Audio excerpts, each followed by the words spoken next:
Hello, everybody, and welcome back to the McDonCast, the University of North Texas #1 audio program. The only podcast around. The only podcast around. We should film on this side so we can do that bit where we had last week's episode on the TV again. I don't. That was a good bit. That was the best bit. I'm glad that just came to your mind. I don't know if that was a good bit. That was a great, because you wore the same shirt like every week. No, I didn't. It looked crazy. I had to make sure I was wearing different shirts every week. No, you had that Superman shirt on for like 4 podcasts in a row. I liked that shirt. Well, okay, but they were recorded like 2 or 3 weeks apart. Yes, I know. It wasn't like we were weren't wearing them the all same the next day. You weren't wearing the same shirt for like months, but it was funny that you could see that every day for the every time we recorded for the last however many months, you had the same shirt on. Look how our fashion sense has evolved. Yes. Sam's wearing all beige. At least we're matching. And I'm dressed like somebody's divorced father. Well, you know, you gotta start somewhere. It's summer, baby. It's summer. We are officially, as of 5 p.m. earlier today, I'm officially on summer break. Whoop whoop. From school, at least. I still have work. I don't start work till next week. And Tucker is on break and off school. Correct. And what does that cup say? What is that? This is Jimmy's Egg Cafe. Who are we repping? Jimmy's Egg Cafe. What is Jimmy's Egg? Is it a real place? Yeah, it's a breakfast place. Where? Did you steal that? No, I think they just gave it to us. Or we bought it.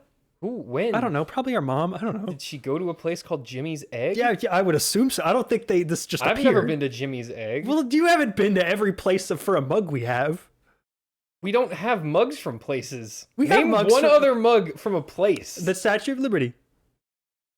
I mean like a restaurant, not like a tourist destination. We have an IHOP mug in there. No, we don't. Yeah, we do. We have a Microsoft Bob mug. No, that's gone. That got lost years ago. Yeah, but that was an iconic That was a great mug. That was maybe my favorite mug. That was a D1 mug. We had the aquarium mug. That's gone too. That one wasn't as good because we washed it one time and it broke. No. Or like the color changing thing didn't work after that. Oh yeah, the color, but we had it for a long time. Yeah. Let's not talk about mugs on the podcast. Mugs are great. Anyway, welcome back everybody. I hope you had a fantastic week, and let me give you guys. Okay, we were off last week. But we did upload last week, so they don't know that. No, we were up 2 weeks ago. We took the last week off. This is going to go up a day late. This will be up Thursday morning. Next week, a day late. Well, it was supposed to go. We had to move some recording back. Dude, we're not consistent enough that they would know that we're missing a day. But next week we will also be up Thursday morning because the Boys finale comes out next Wednesday, and I don't want to have to wait another week to talk about it. So we're gonna wait a little bit. The Boys. And then also next week, we might talk about Obsession, the new horror movie. I want to see that. Curry That looks Barker. cool. And then we're going to do, in honor of the Mandalorian and Grogu releasing very soon, we're going to draft canceled Star Wars projects. We're going to do our first ever draft on the show. What is that? What do you mean draft them? Like which ones are most likely to get made? We're going to build a team of what we think the coolest projects would have been if they were to get made. So look forward to that next week. Sam, give us a brief rundown of what we're doing this week. Let me give you guys a brief rundown. So we have. You want like us to put theme music in when you say that? We should have a riff that plays when I say brief rundown. I'll text Patrick to make us a riff. All right, we have trailers for Tony, Ted, Night, Resident, Odyssey, Evil, Minions, Lego, and Wildwood, which is one word. Yep. That's one word from each trailer. You guys will have to guess what what the rest of the words are. What could Odyssey possibly be for? Play at home. See if you can guess the rest of the titles before we get there. Or wait 5 minutes. Next up, Netflix is giving a movie a theatrical release. Now, they have done this before. Is this a wide release? Like an actual proper giving release? this a proper, exclusive, wide theatrical release. This will be the first time they actually do a for real release. They have put movies in theaters before, but it was solely so that they would qualify for awards. Oscars, and they put them in the bare minimum theaters and showings required to reach that for benchmark. like a week and a half. Yes. We have new-ish Starfox game. Controversial, that one. People are for divided. A couple of reasons. We're divided on that one. We'll get to it. And then television upfronts. What is that, like statistics? No, like the upfront presentations were this week. What is that? We'll get to it. All right, we'll get there. And then also we have a bunch of quick movie news nugget updates. And then at the end of this, we're going to talk about Mortal Kombat 2, which came out relatively recently. And I don't know if you watched the Punisher special yet. I have not watched Punisher or Daredevil. Okay. I have seen Maul, though. We might touch on Maul, and then maybe we'll get to the other ones at some other point. Okay, Sam, there's a million trailers. We're just going to speed through these. Do you know what Tony is?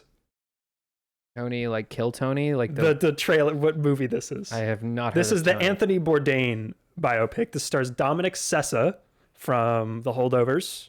Okay. The only reason I am anticipating this is directed by Matt Johnson, who did Blackberry from a few years ago, that Glenn Howerton movie. Okay. And also did a movie earlier this year called Nirvana, the band, the show, the movie. Okay. That is apparently excellent and looks like it's right up our alley, but it has not come out near us Okay. yet.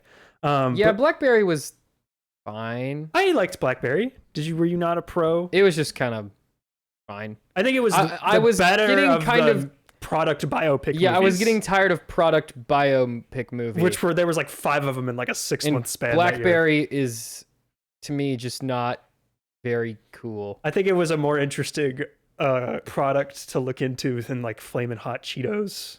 If you remember that movie. We need like an iPhone movie. There's been a lot of there were Steve Jobs biopics. Those suck. I haven't seen a good one yet. Danny I watched Boyle the did Steve one of Jobs one. It was lame. It wasn't good. I didn't like it.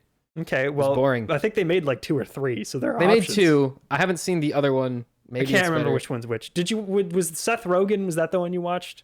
Seth Rogen's in one of them. I don't. The one that I watched is he gets like fired from Apple, and then he does some other stuff, and then the movie One of ends. them is called Jobs, right? And the other one is called Steve Jobs. Yeah. Jobs. Okay, was it the Ashton Kutcher one? Maybe. Let me. Jobs is the Ashton Kutcher one, and then Steve Jobs, that's the Michael Fassbender one, I think.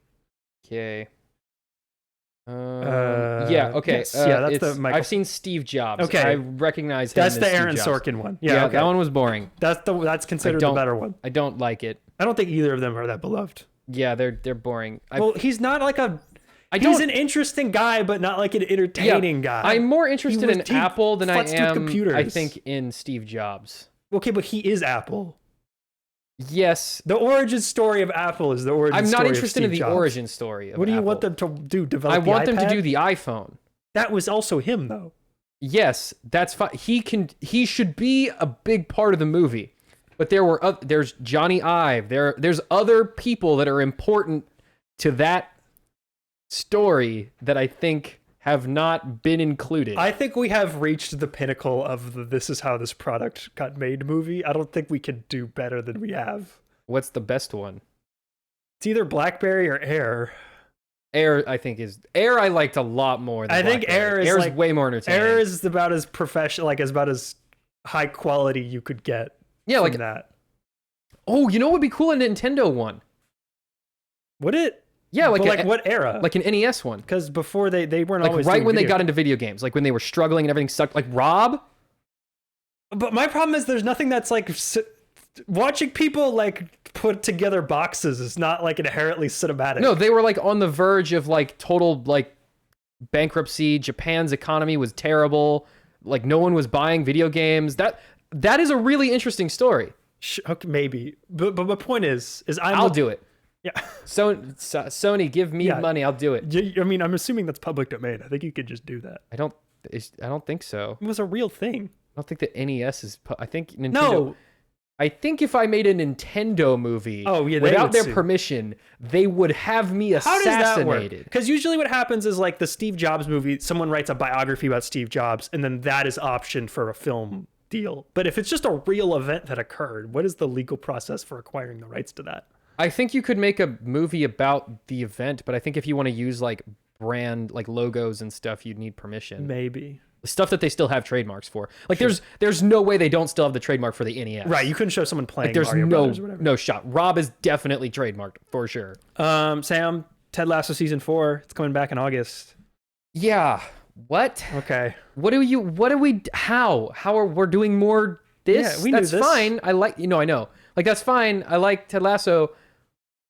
How we finished it. It ended. It's over. Did you watch the show Rooster on HBO that just came out with Steve Carell? No. Okay, it's another Bill Lawrence show who does this. He's doing the Rooster show, and then he does Shrinking, the Harrison Ford, Jason Segel show.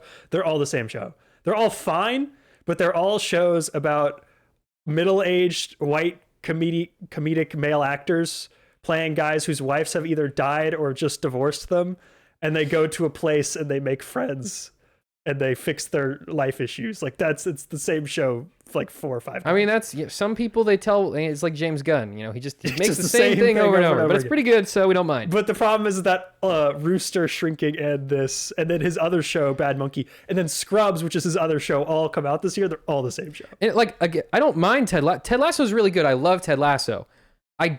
I think it's over. Yeah, I mean, it clearly concluded. I don't know how you continue and this it is or supposed why. to be the beginning of another 3-season arc. So this is planning on going to. Is he going to a new team? He's coaching It's a women's team, right? Yeah. And most of the cast is coming back, but not all of them. The players from the first 3 seasons aren't. That would make sense. The behind the scenes people, I think, are all back. So, I assume the plot's going to be what's the owner's name? Rebecca. Rebecca is like, I want to start a women's team. Right. Who do we get to coach it? Who do we get to coach? And then there's only one guy cool enough to coach the team. Yeah. And for some reason, he's still in the UK, even though he shouldn't be. We know they shot in Kentucky or wherever he's supposed to be from. So I think there's going to be he's going to move back to the 1 UK. or 2 episodes where they have to go get him and get him. Didn't he have a British... Did he ever get with the Rebecca's friend? Not in like an actual relationship. Maybe I think that'll do be that. something they're going to do. That'll be they're going to give him an actual love interest. I think that could be fun. There needs to be a main thing for him to do. Because that was the biggest problem with season 3 is that they had done basically everything already. He was just sad the whole time. And he wasn't doing. He was just kind of depressed and not doing anything. Yeah. He needs a thing to do. Season 3 had a lot of issues. I wasn't a huge fan of season 3. Yeah. Seasons 1 and 2 are fantastic. And nearly perfect. Hopefully the episodes aren't all an hour long this time. Yes. And if they are, maybe don't fill them with just nothing. Yeah. Anyway, this premieres in August and then it's going to air weekly. It's going to be 10 episodes. Sam, do you know what One Night Only is?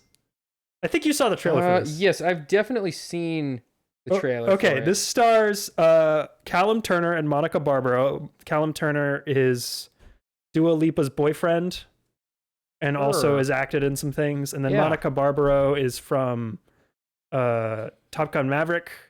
Okay. And she was Joan Baez in A Complete Unknown. Oh. This is written and directed by Will Gluck, who did Anyone But You.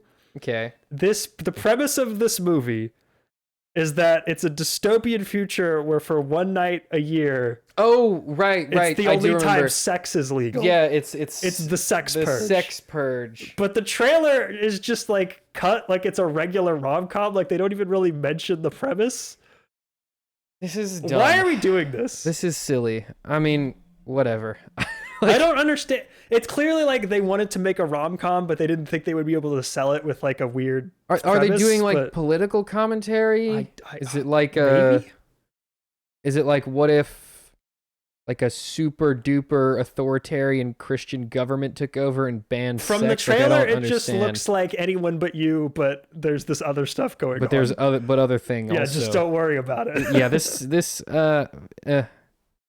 yeah, I don't care. I don't know. It's just weird. I don't understand. It's just odd. It is strange. Resident Evil got a teaser trailer. This is Zach Kreger's new movie coming out in September. This is, of course, an adaptation of sorts of the Resident Evil video game franchise, although it's going to take place apart from them. It's going to tell an original story in the same world. It stars Austin Abrams, who was in Weapons, who was great in Weapons, and was also in Euphoria. I think this looks sick. I'm really, really looking forward to this. This is one of my more anticipated movies of the year. This trailer doesn't give a lot away, and I know there were Resident Evil fans complaining that it was snowing or something, but I don't care about Resident Evil really at all. No, this looks cool. Yeah. I like Zach Kreger. I like I don't really care at all about Resident Evil, so yeah, I don't either. Probably cool. Leon's in it though, right? No. I think no. None of the game characters are in it. I would like for in the sequel Leon to be in it. I don't think he wants to do a sequel. I'm sure Sony would love there to be a sequel. They will make a sequel. Yeah. If this does he well. He will probably do it. Who? Is Kreger? Zach Kreger, yeah. I don't think so. He's got like 15 other jobs lined up right now. I have a feeling this one's gonna make a lot of money. You think this will be a big hit?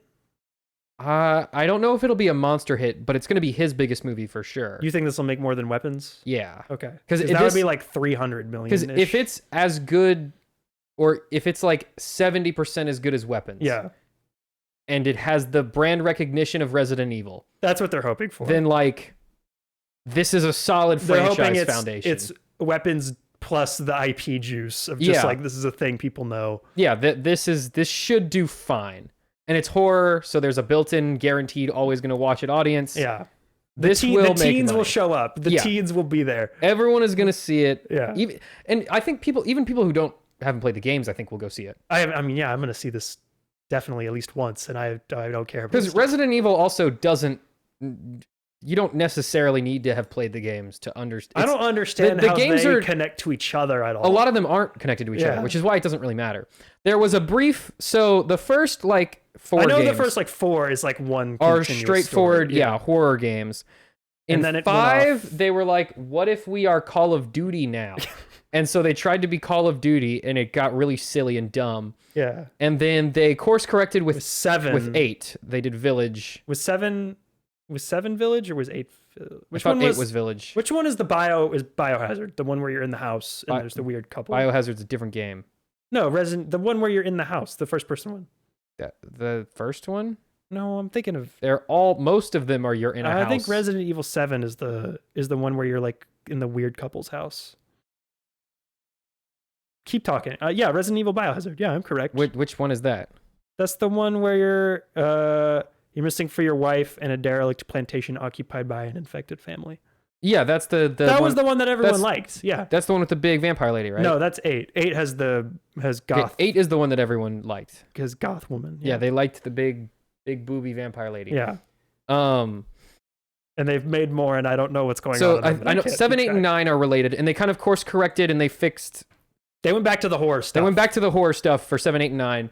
But there were some fans now who were like, oh, but I kind of like it when it was cool and you could blow up stuff and things. I'm sure they'll go back to that. In Resident Evil 9, the most recent one, they were like, okay, there's this girl character, that's the horror one, and it's really scary, and all she has is a lighter, and you have to like dodge everything.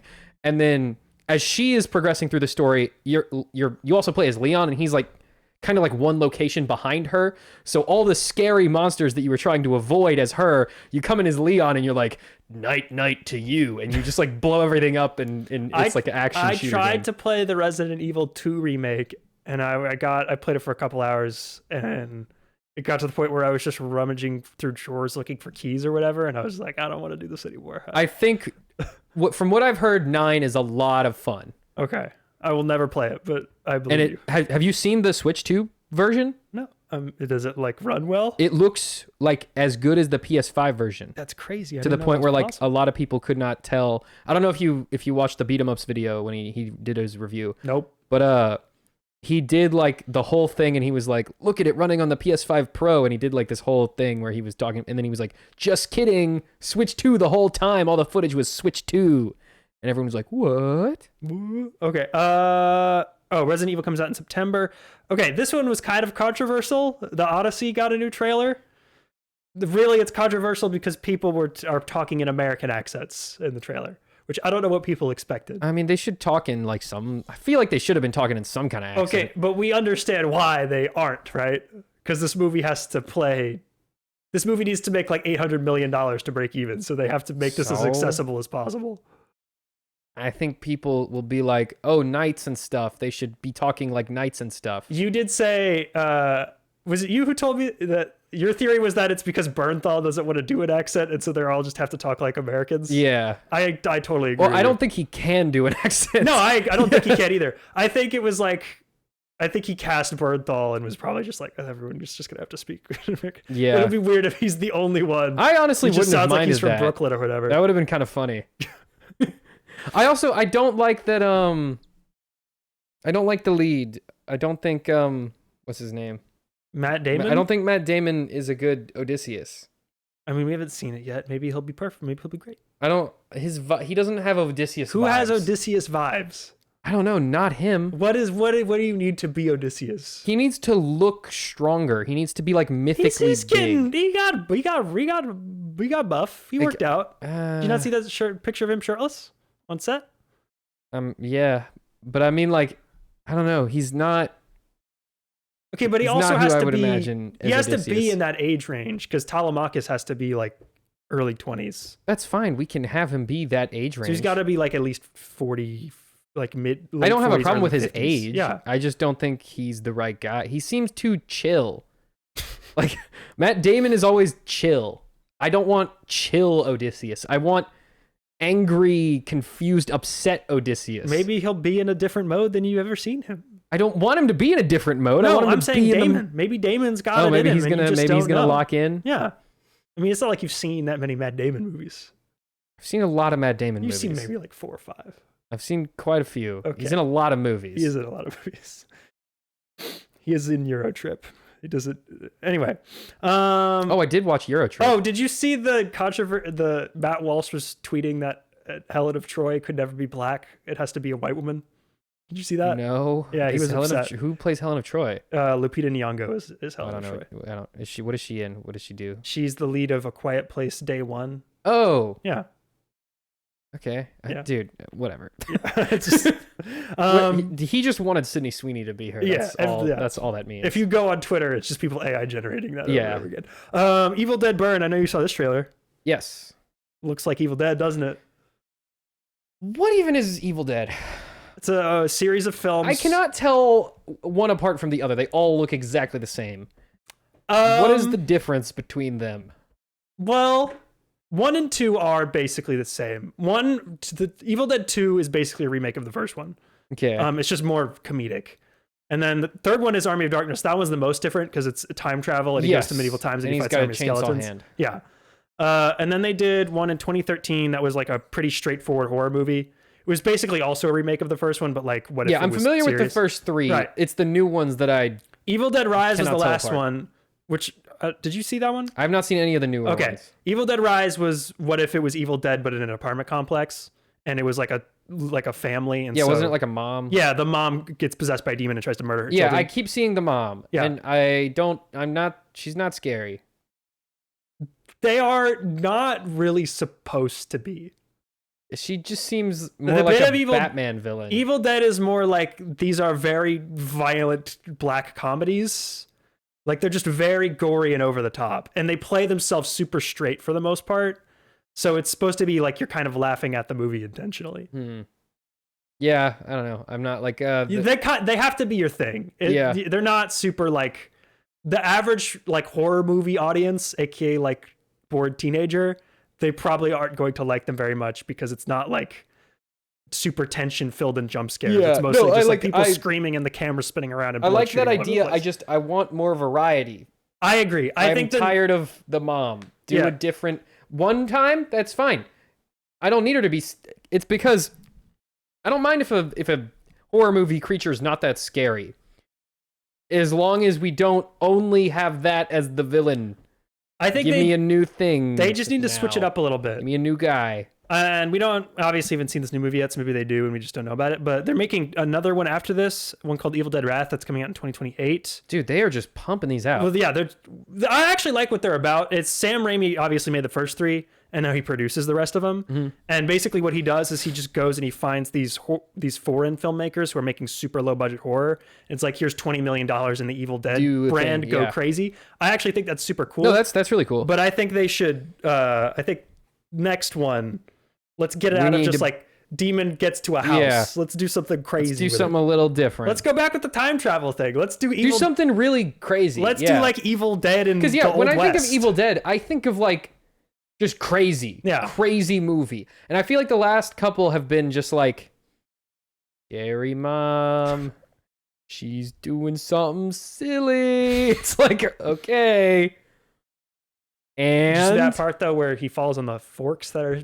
someone put Yeah, straight that's up. we to were the talking about that in dishwasher? the theater. Why? Who's putting their silverware in the tray, like utensil Prong side stuff, up? yeah. What are we doing? What psychopath? What are would we do that? doing? What's going What's on? going on? Anyway, That's the rule now. that's the rule now.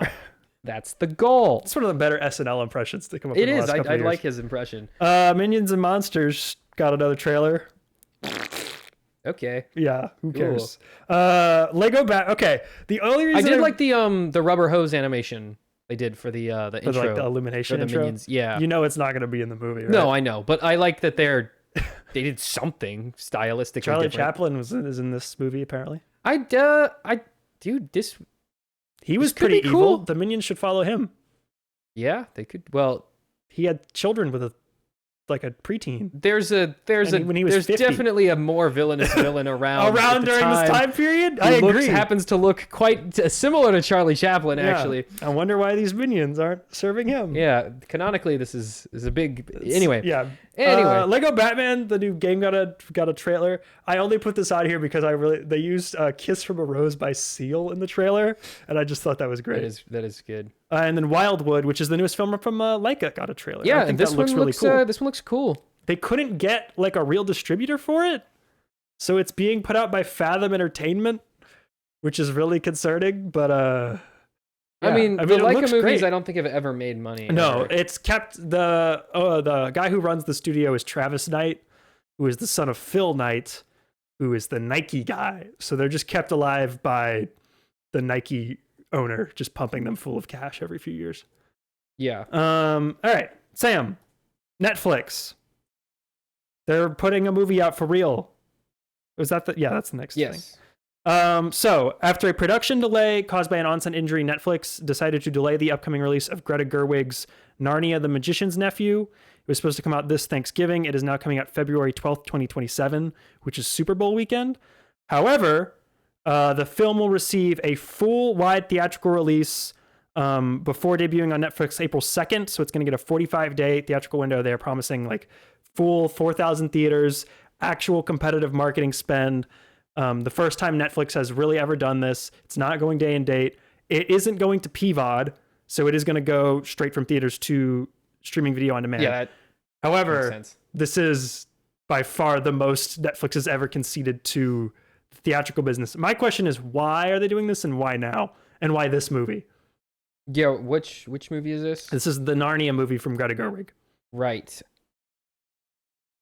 Have they done a movie that had more brand recognition than this? It's a good question. I don't think so. Think so? No, this is definitely the biggest IP they've ever gotten their grubby little hands on, I believe. And this is also, Greta Gerwig is coming off of the biggest movie of her career. She's coming off of Barbie.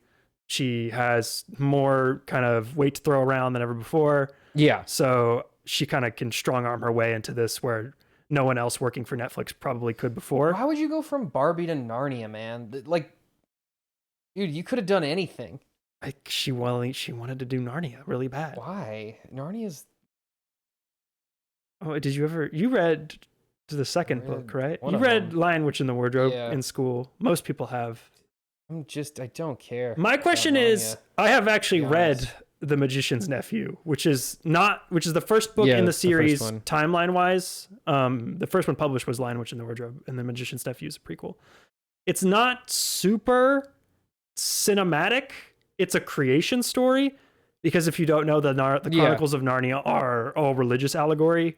C.S. Lewis was like a Christian apologist, and so he basically wrote them as like baby's first Bible story kind of deal.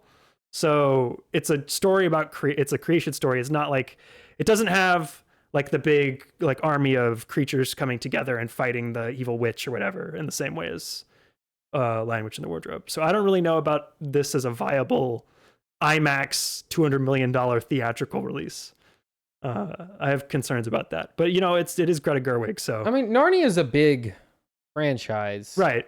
And They did 3 movies in the 2010s. yeah, like That were pretty during decent their hits. peak. I'd put them around like the same as like Harry Potter, like when they were coming. They weren't out. that big, but They they were weren't quite as big, definitely but, like, they up were there. in that same. Yeah, They occupy that same. I think the headspace. first one made almost $1 billion in like 2008 or whatever. Yeah. No, this is a big movies. It's been a really long time, and I don't think anyone. There's not a lot of life in this IP. It's kind of just been dormant since the movies, which is fine. Yeah, there has not been hunger for it. No one wants more. Like Harry Potter, they're doing that TV show, but No like one wants that either. No one wants that, but that fan base is still very hungry. Yeah, for they Harry want Potter more stuff. content. Yeah. Yeah, But I don't know about this. the Narnia fan base is not starving. But I have faith in Greta Gerwig. She's I think the never movie will be done good. wrong before. I think what she wanted to do is if you see Lady Bird, I don't know exactly what she would describe her religion as, but I do think she is like non-denominational Christian. Mm-hmm. And then also she made Lady Bird, Little Women, and Barbie.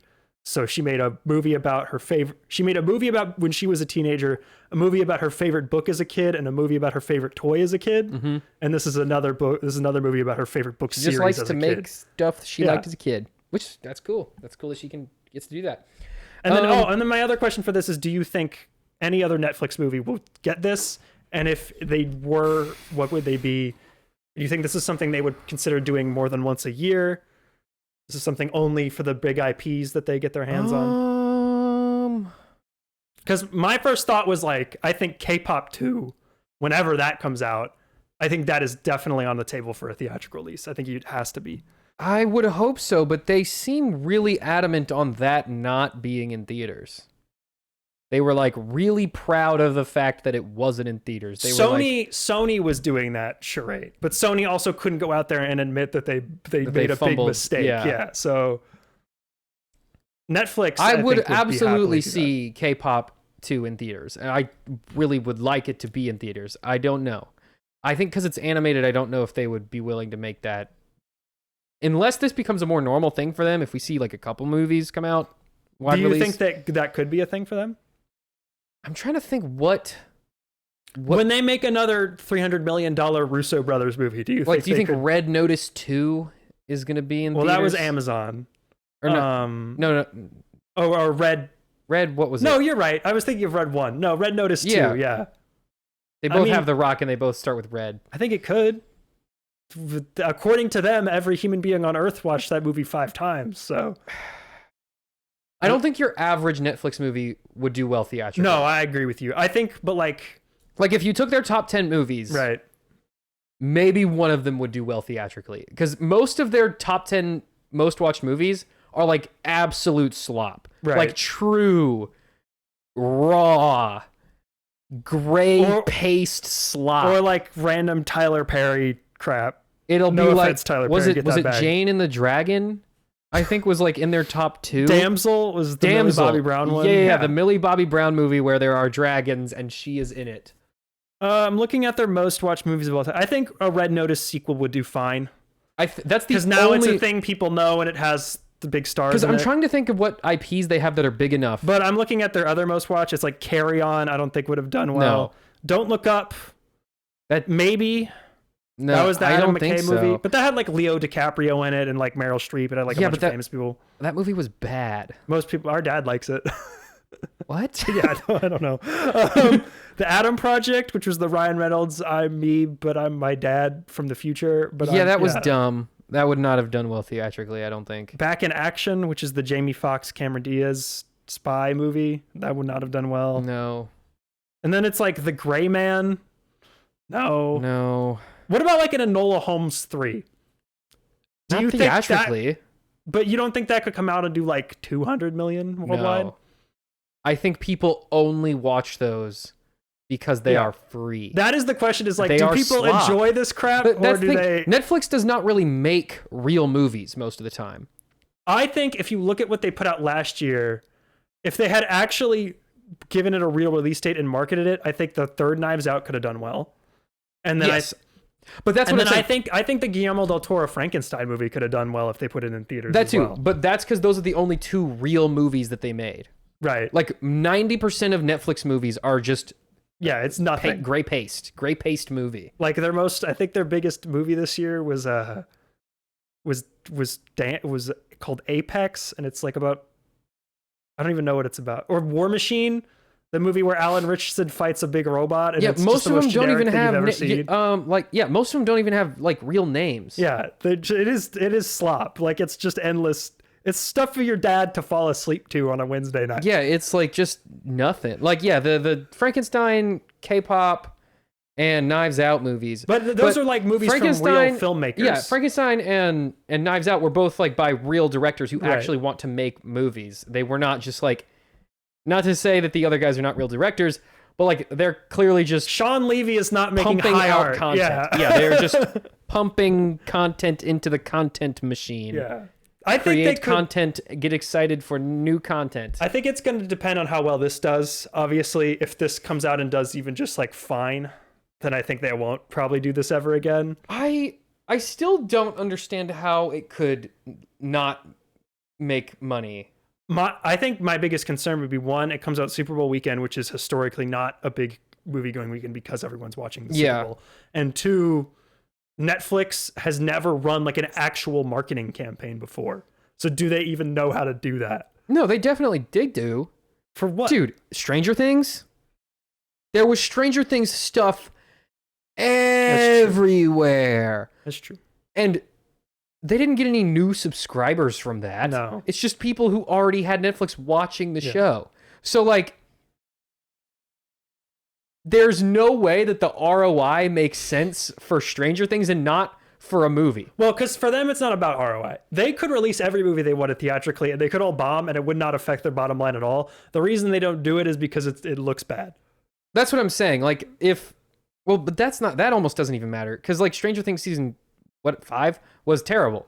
But it generated giant viewership, so they don't care about yeah, that. like, okay, this will still generate viewership.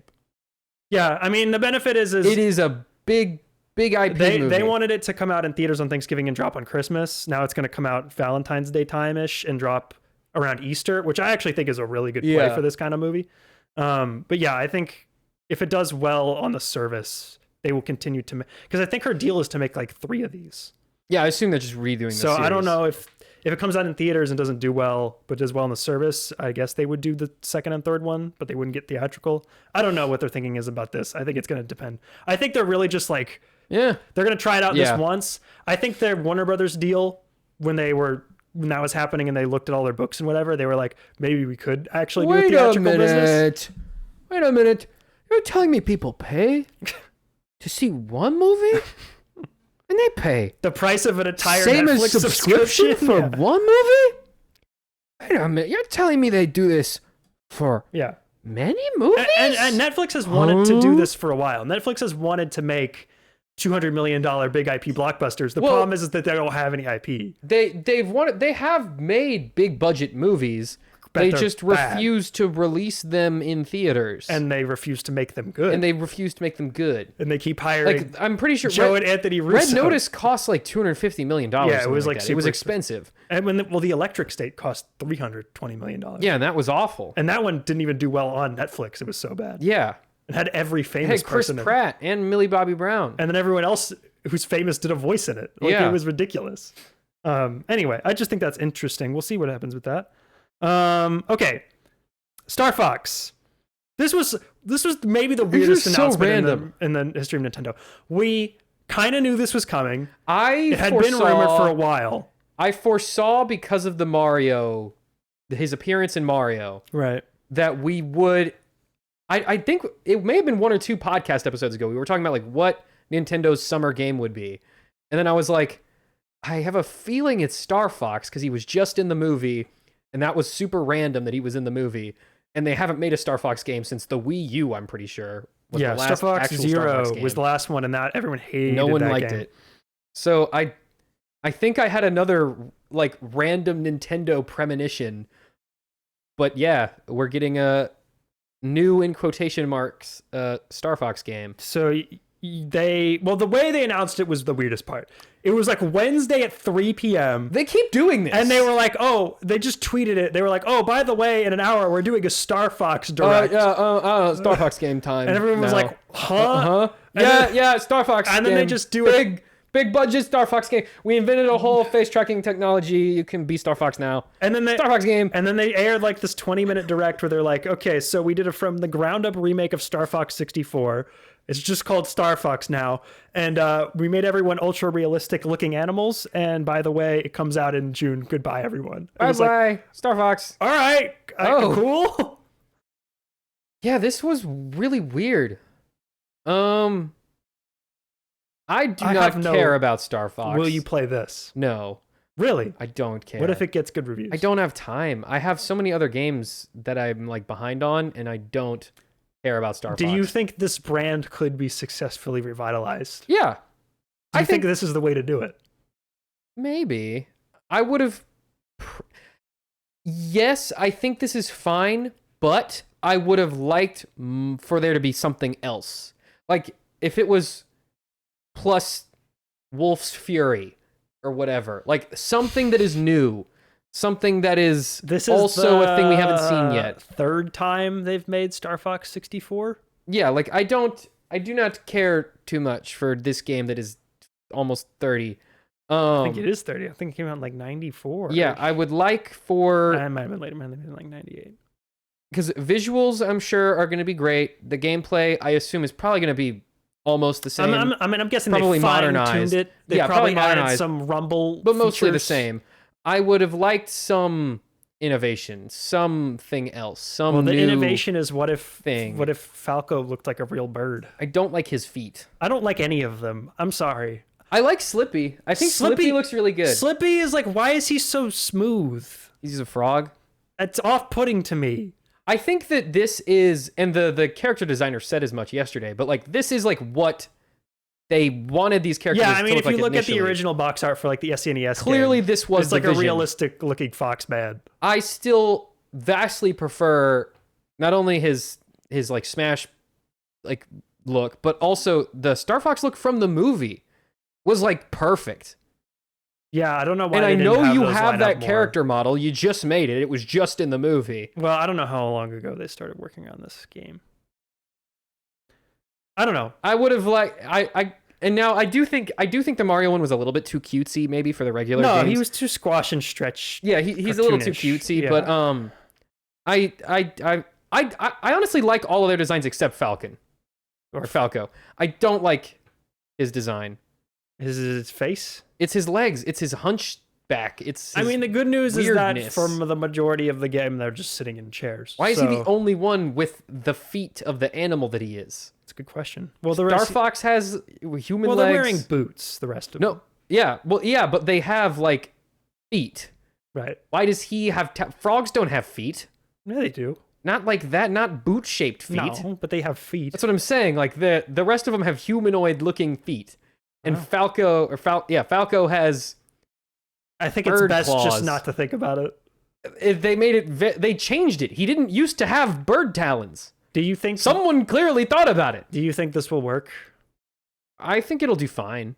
I agree. I think this will do know. fine. How are any Switch games doing right now? Switch 2 games are doing pretty well. I know they had to up the price, and I know the units have not been moving like the they price have change soon. doesn't set in until September. Okay. So they still have quite... This won't be affected by Is that. this game $70? I didn't look. I assume so. I don't think they're going to make this $80. There's no way. Ugh. Okay. Well, I'm not going to play it. I don't That's know the Switch cheaper than Star Fox was when it came out. Is it? Inflation-wise, yeah. That's crazy. Adjusted for inflation, Nintendo Baseball is like $150. Video game pricing has always been insane. Yeah, like... I hate to say it. We were living in an era of stupidly cheap Where video they were games. $60. Basically since 2008. Yeah. Since 2008, video games were $60. And that doesn't make any sense. They were losing They money. should have been increasing in price steadily over the course of the last 20 years. Especially when the indie game market started to blow up and the price range started to vary to such a degree. Where it's like, yeah, if indie games were like $20, then a AAA game that costs like hundreds of millions should probably be $80. I think we should go back to almost like the Wild West era of games where every game was just its own price. I think the standard of like Zelda, Mario, God of War, the big I think you Halo, those should be at a certain price point. And then your there's the second tier your and then the third mascots tier. should be your big expense. Like I'm probably going to have to pay $90 for Zelda Tears of the Kingdom, Wild, whatever the new one is, whatever the next one for is. For a GTA 5 or GTA 5 is going to be, I think they said it's going to be like $80. I think they say in the 100. I think the rumors are it's like going to be 100. GTA 6. Probably. Whatever GTA is. I wouldn't be surprised. That's going to be expensive. Yeah. Because that's going to crash the economy when that comes out. Yeah. If it comes out. Yeah. But yeah, I think we should have some kind of tier. Like, I don't think we should be paying $70 for. I also think Starfox movie 64. tickets should be the same way, if I'm being honest. I mean, they kind of are because of formats, but it's like we could charge people more for the Mandalorian and Grogu than we're charging for like Is God Is or The Naked Gun, if we're being real.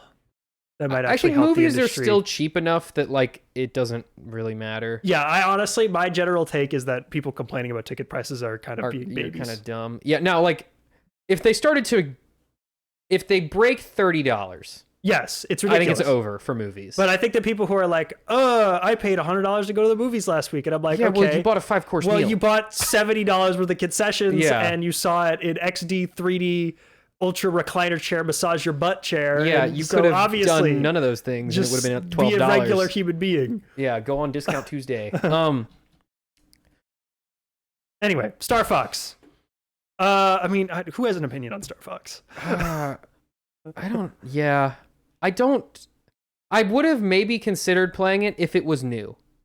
I'm not interested in playing a 20-year-old Starfox I mean, game. we need to see how much is different. I'm assuming they've changed it to a pretty major degree. I don't think so. I think they are using 64 as a bouncing off point because I have a feeling it's very just going to be 64 with different visuals. But I think that's mostly what people want.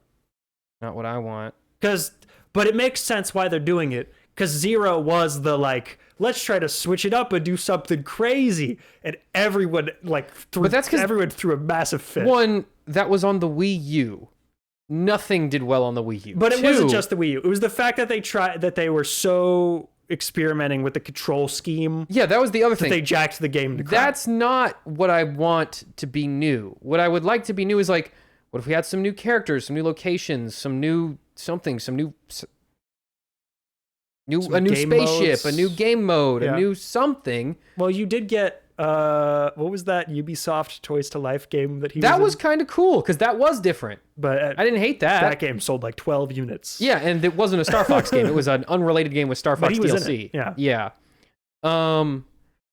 This does not excite me. I have a strong feeling it's just a visual update on N64 We Star shall Fox. see. I mean, they have. I would hope it's more, but I have a feeling it is. They have to at least have updated the controls because trying to play any N64 game is a nightmare. Well, you can't. The N64 controller is insane. It's not. No. Whoever designed that was on crack. I remember the first time I saw that, I was like, this is not a game good, controller. a place for my third arm to go. Like, I literally, because our cousin had one. Yeah. And they were playing Mario Kart 64 on it. And we were like, what And I looked at that controller, I was like, who is this for? Aliens? Yeah. Like one guy I was like, where does my hand supposed to go? The one guy from The Mandalorian with that little robot arm that holds the gun. Insane thing the Bill Burr character from The Mandalorian. Okay. Let's run through some of these quick movie news stories. Some of these are kind of interesting. Zelda moved up a week. It's coming out April 30th, 27 now instead of May 7th. Cool. I don't really know why it moved, but fine. Okay. Sure. There's a bidding war going on for the rights to make the Battlefield movie that Christopher McQuarrie is going to write and direct. Michael B. Jordan is going to produce and star, or potentially star. Warner Bros., Amazon, Sony, Universal, and Netflix have all made offers. This screams Amazon original movie. You know what shooting game I care the least about? Battlefield? Yeah. Do you know what is like the best-selling video game? Is it Battlefield? It's like second or third every year. Yeah. It's got to be Call of Duty. Call of Duty is always number one, but it's like Call of Duty, whatever, Madden, and then this. Yeah, Battlefield is just other Call of Duty. What if Call of Duty but other? But they're already making the Call of Duty movie, so that's what I'm saying. Like, I don't care about either of these. I will tell you, I'm more excited for a Chris McQuarrie, Michael B. Jordan movie than a Pete Berg Call of Duty thing. Why? that they turned Spielberg down to make. In what world do you tell Steven Spielberg, no, I want to make a worse movie without you involved? I want to make a movie with the director of Battleship, who openly said he thinks video game players are degenerates a few years ago. When Spielberg is an when Spielberg is an option, Spielberg.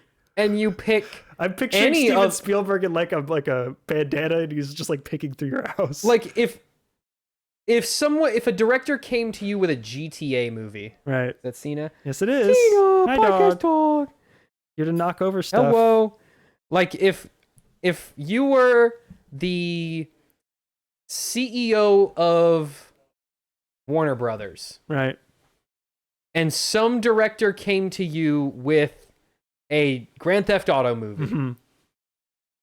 What director would it have to be for you to not pick Steven Spielberg? Martin Scorsese, maybe. Yeah, I would say like, but I don't think he's played a video game ever in his life. So yeah, well, neither has Steven Spielberg.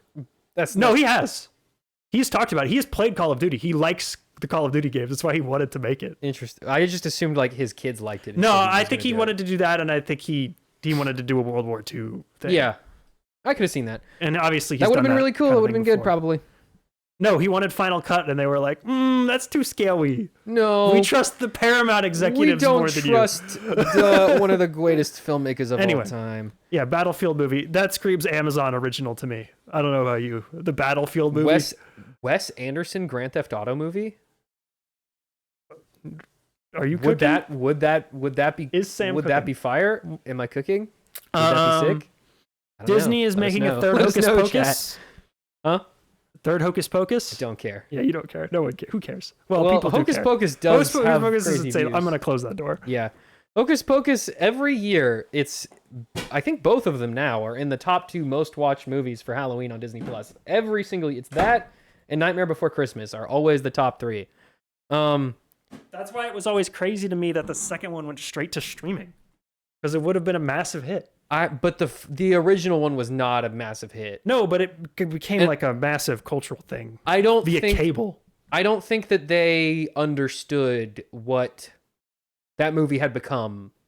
I don't think they understood the No, and it was also during their like everything is a Disney Plus movie phase. Yeah. They really wanted to push Disney Plus. And honestly, I think Hocus Pocus being a Disney Plus original or Hocus Pocus 2, I think that was actually really smart.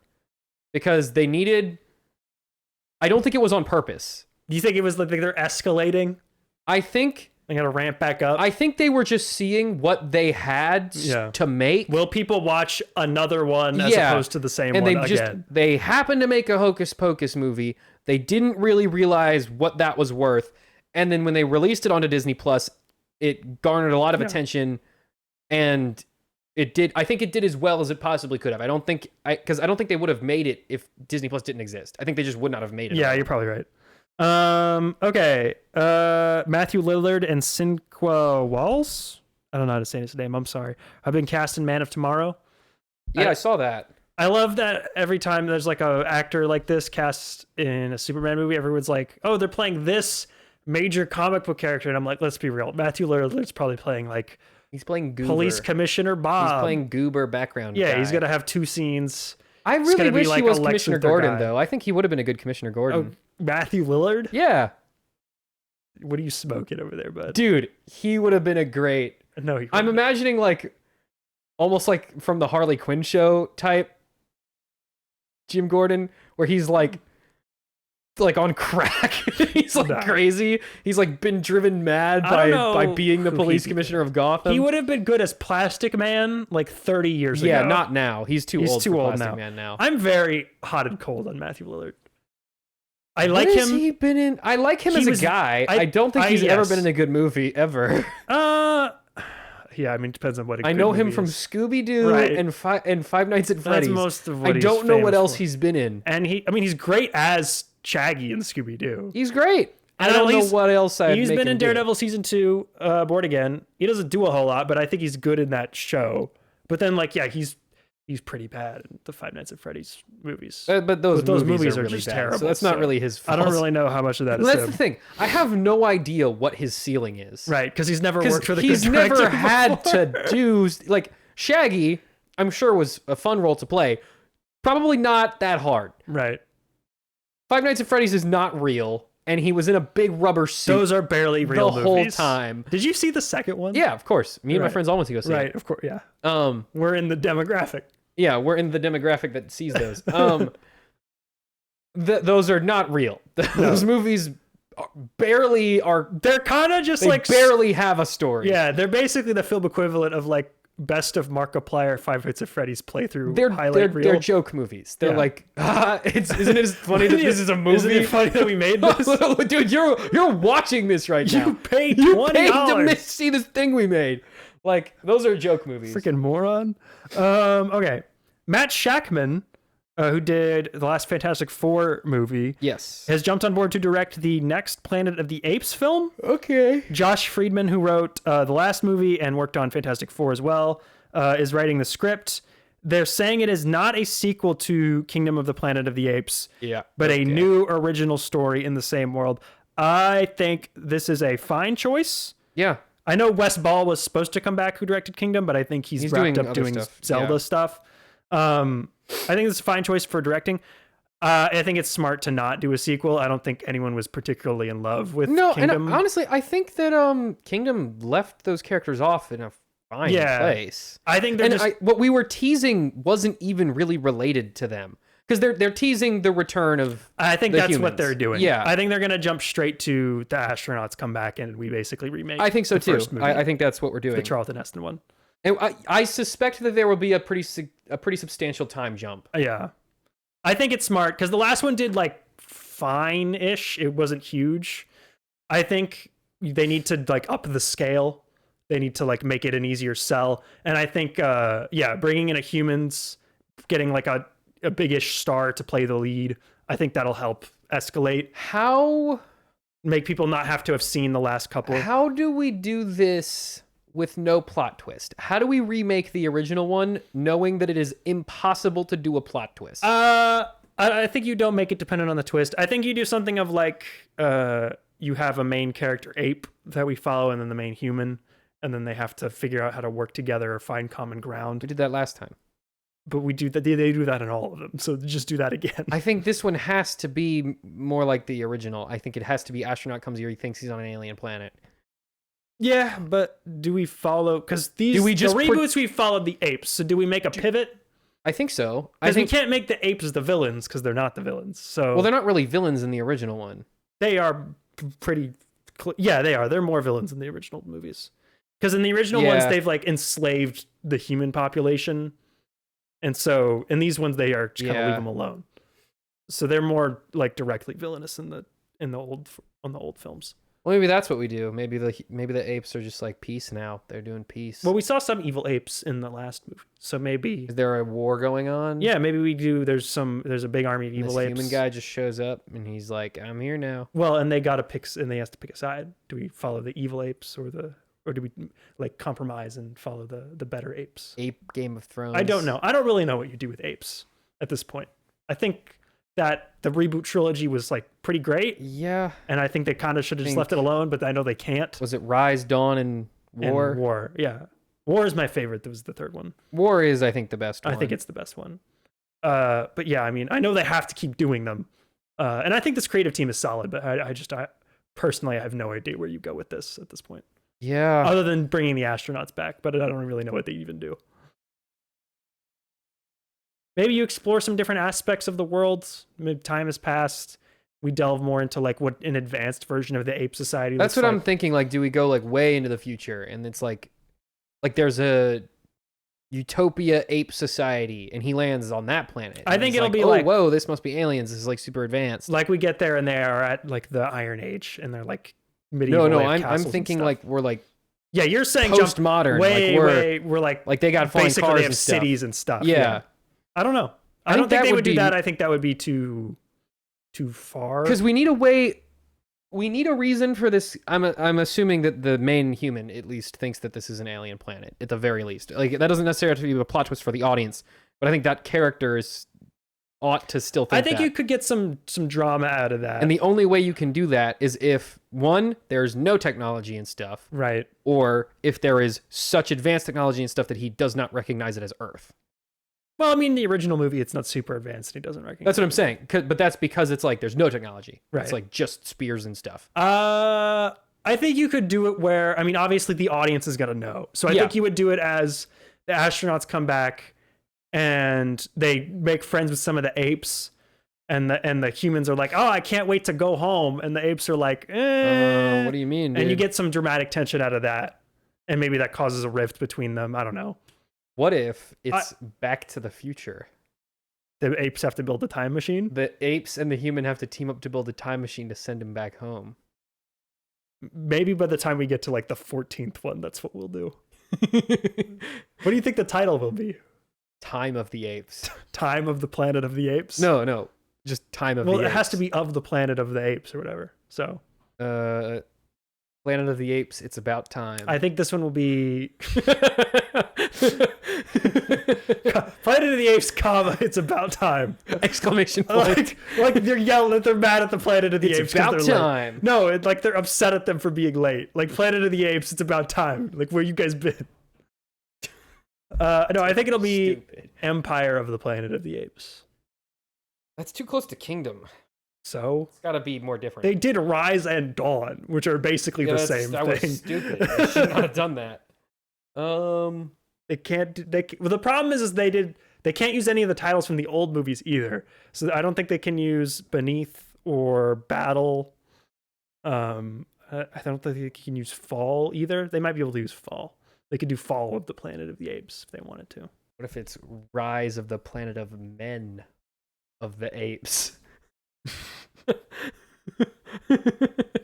You would either be promoted to head of the studio or fired your first day on the job, but nothing in between. Larry Ellison, take notes. Greg Mottola is the top choice to direct the untitled Bane and Deathstroke movie at DC Studios. Yeah, what are we doing? There are other choices being considered. There's nothing final. Guys. The script is still in the works. Matthew Orton, who worked on the Moon Knight series, is still working on it. What are we doing? We had a list of things that we were doing. Right. That was a bad list. We're doing 3 of them. Bad list. Dumb list. Should not have given us that list. You've always been anti this list. Just because that list is freaking stupid. I was more open to it. I think I've been vindicated since They've only made 1.2 of them. And it's been, what, 4 years now? Since they took over or since they revealed the list? Since they revealed the list. I mean, 3.5 years? Yeah, that's... We should be well into this universe by now. The MCU had like 4 or 5 movies at this point. In its first 3? Well, 3.5 years, do yeah. you count Hulk. Hulk was since part the of it. formation of Marvel Studios, or you count since Iron Man came out? Either one. Because they had, in their first 2 years, they had 2 movies. Yeah, we're on year almost 4. We're on year 2. Superman is the start. We're not counting Creature Commandos as the start. Why did they count it as the start? Fine. They've had, technically, they count Blue Beetle as the they'll start. have had 2 movies and 2 shows by the end of the second year. That's the same. There's just 2 TV shows. That's more. We're being real. Anyway, that's the thing. Yeah, it's more, but it's nothing. They're giving us nothing. Superman was something. Superman is the only thing they've made. I didn't even think about Peacemaker. So there's 3 shows. Peacemaker is a second season of a show that's not even canon. I saw someone who was on Threads the other day. Of course, he's always on Threads. Because he can't get off of it.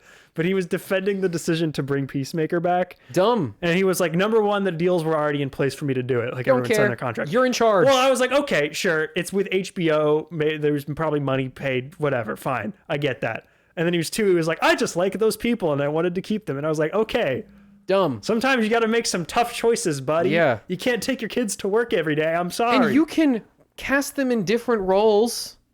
You could have kept him as Peacemaker. You just couldn't have made the second season of a show that was in a different universe. I don't think you can. I think you have to pick one or the other.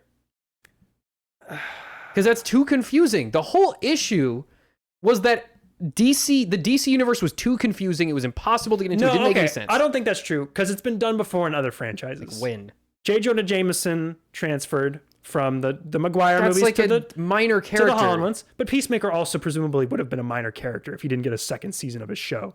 But he is the James Bond franchise moved supporting actors throughout the years, even though the main Bond switched out. That happened before. That's not the same at all. Hang on, because those James Bond never rebooted. It was just the actor of James Bond was getting old, and so no, they it switched him did. out. When they did the Craig movies, it was a full reboot. Yes, that was a reboot. And they kept Judi Dench as M from the previous version. Well, So that's been done before. I think it's about how clearly you communicate that they're not the same. Yeah, well, do you remember when he promised there would be an in-story explanation for everything? Yeah, and then they he were was just like, psych, never mind. Yeah, that's what I'm saying. Like, that's not good enough. And like with J. Jonah Jameson, he's not a character that changes or has an arc or impacts the story in any way. He's a bit character. Yeah, like if for whatever reason if all the fan theories are true and Star Wars just totally reboots, decides the sequels never happened, we're doing new sequels, and freaking Babu Frick sticks around. He's the only character who sticks around. That doesn't matter. I would not even count that as like a character. Like, right. J. Jonah Jameson is like Babu Frick to me. Like, he's not really a real character. He doesn't matter. Peacemaker is like, at this point, one of James Gunn's tentpole characters. It's his favorite character. It's his favorite character, and it needs to not be like that's. It's okay for that to be your favorite character. You need that's the way we're handling this. I think he is going to be in this movie because I'm gonna go out on a limb, and I've seen other people say this. Suicide Squad. I think this is the Salvation movie. I think this is a Salvation Run movie, where Peacemaker 2 left off is that he's in prison in another dimension that is called Salvation. Right. In the comics, there was a comic book arc where a bunch of villains got trapped there and they had to escape. I think we're doing that. So I think it's going to be like him, Bane, Deathstroke, obviously, and then probably a couple of other minor characters that we'll meet in, like probably the engineer from the first Superman. So you know, maybe a couple of the Creature Commandos characters. You know what's dumb though? And they'll have to team up, and that's what this movie is. How about we get a superhero movie? Because Greg Mottola also worked on Peacemaker 2, which is we how he got have this now. Job. He directed a couple episodes. He also directed 2.5 canon villain 3, if we're counting Clayface as well. Oh, I forgot about that. 3.5 villain movies, 1 superhero movie. What are you counting as? You're saying Commandos? We have Creature Commandos, Peacemaker, part of Suicide Squad, and Clayface. Yeah. That's 4 villain things, and then just Superman. Peacemaker is like a Punisher type character. I don't think you can say he's a straight villain. He was in and Suicide Squad. He's definitely more heroic. He was in Suicide Squad, and he kills everyone. I know, but so is Rick Flag. So, like... He is not Rick... He killed Rick Flag! By the end of the second season, I think he's a pretty good straightforward guy now. Good guy. Yeah. Yes, but I would not consider him a superhero guy. He's still more on the villainy side of stuff. Fine, I'll let you have that. He has all his friends are villains and stuff. Sure. Like, my point is, all these characters are characters that fight hero characters. Mm-hmm. We don't have any movies with the heroes. We just have Superman. And well, we're about to get Supergirl. That's just Superman again. And then we're getting Lanterns. And Supergirl isn't going to have anything to do with any of this because it's in space. Yeah, but she'll come to Earth and pop up. She's going to be on Earth for like maybe 20 minutes. I mean, we know she's in... I think she will... 90% of the movie is going to be in space. She's going to be in Man of Tomorrow. So I think she's going to, at the end, choose to come live on Earth and hang around. How about we get some of the heroes that the villains in these movies fight? Well, we know Batman is in the universe. That's never happening. But he's just not shown up yet. We're at least, very soonest 3 years out from a Batman movie. I mean, the problem is that all of their superhero stuff keeps getting halted in development. Yeah. Stop it. Stop halting the superheroes. Stop greenlighting these villain spin-off movies. Okay, well, hold on. This has not been greenlit yet. This is in development. It sounds like this and Wonder Woman are going to be the next two things that go. So we'll see. I think Wonder Woman would probably be first because she's probably in Man of Tomorrow. So it sounds like the script for that is pretty good and pretty far along. They just need a director for it. Like, could we do a World's Finest? We need Batman. The main issue is we need Batman. And they know that in there. We have way too many Batman villains. They're working on it. There's way too many Batman villains doing stuff in these movies. Right. And it's weird that there's no Batman. But also, the Batman Part 2 is like starting production right now. So you gotta wait for that to go through it, and then you don't. They knew that when they started. They did. They knew that this was gonna happen. Right. I assumed they were okay with there being two Batmen. I think they were okay with it because they thought they could make double the money. I don't think they considered the fact that they would be incapable of getting a Batman movie off the ground. How? I don't know. And I know they've gone through several screenwriters for it, and they just can't get the script right. You know what I would be okay with at this point? Make the DCU Batman absolute Batman. Well, you know what? I don't care anymore. Well, you know what the problem is? The problem is that James Gunn has a vision for all of these movies, and he's trying to get people to write to whatever his vision of the movie is. He needs to open it up. He needs to be like, hey, Hollywood filmmakers, come pitch on Batman. What are you going to do with Batman? And then just pick one. They still need a end goal, and then fit it in. Like, you can't... Because they need this universe to be going in a direction. You can't just... Because that was the problem we had before. They just heard pitches for character movies, right, and then they just did a million things, and it didn't go anywhere. Sort of. They were also just like, we're going to have 45 different movies come out, and who knows who's going to make any of them, and none of them will connect story-wise. I think the problem is that they need to be more open to someone coming in and having a vision for Batman, and then I have a vision for Batman. You just port him over. I'll do it. Like, they need to be able to let these be more distinct.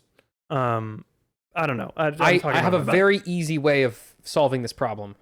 I don't know what the problem is, to be honest. Maybe they just can't get a good draft of the script. I think they're just scared of having two competing Batmans. I don't think it's that. I don't think he would care. Because he has just said that he just wouldn't want them coming out the same year. So I think he would love there to be a Batman movie in 2028. Yes, but we don't know when the Matt Reeves Batman stuff is going to come out. It will be 27. They're starting to shoot. Yes. So it'll be done by then. But I'm saying, like, there's going to be a third one. He's already... When is that coming out? 2035. Yeah, we don't know. It could be any year between 2027 and like 2040, which means how are they going to plan this other Batman movie around the release date of a Batman movie that they have absolutely no idea where it's going or what it's doing? They're just going to have to put them on different dates. It's a scheduling thing. It's not really a creative problem. Yeah, I agree. But like, I'm saying, like, if he doesn't want them to come out in the same year, and you don't know what year they're going to be coming out, Batman 2 just got confirmed, but I'm saying in general, like, I think the main reason why we haven't gotten any production started on the other Batman is because they didn't know what the status of this current Batman is. I don't think so. I think it was literally just they kept moving in writers, and the drafts of the script just weren't there, and they had to keep starting from scratch. Dude, it takes James Gunn like 20 minutes to write a script. He could have pumped out a Batman But James Gunn is also the guy approving the scripts.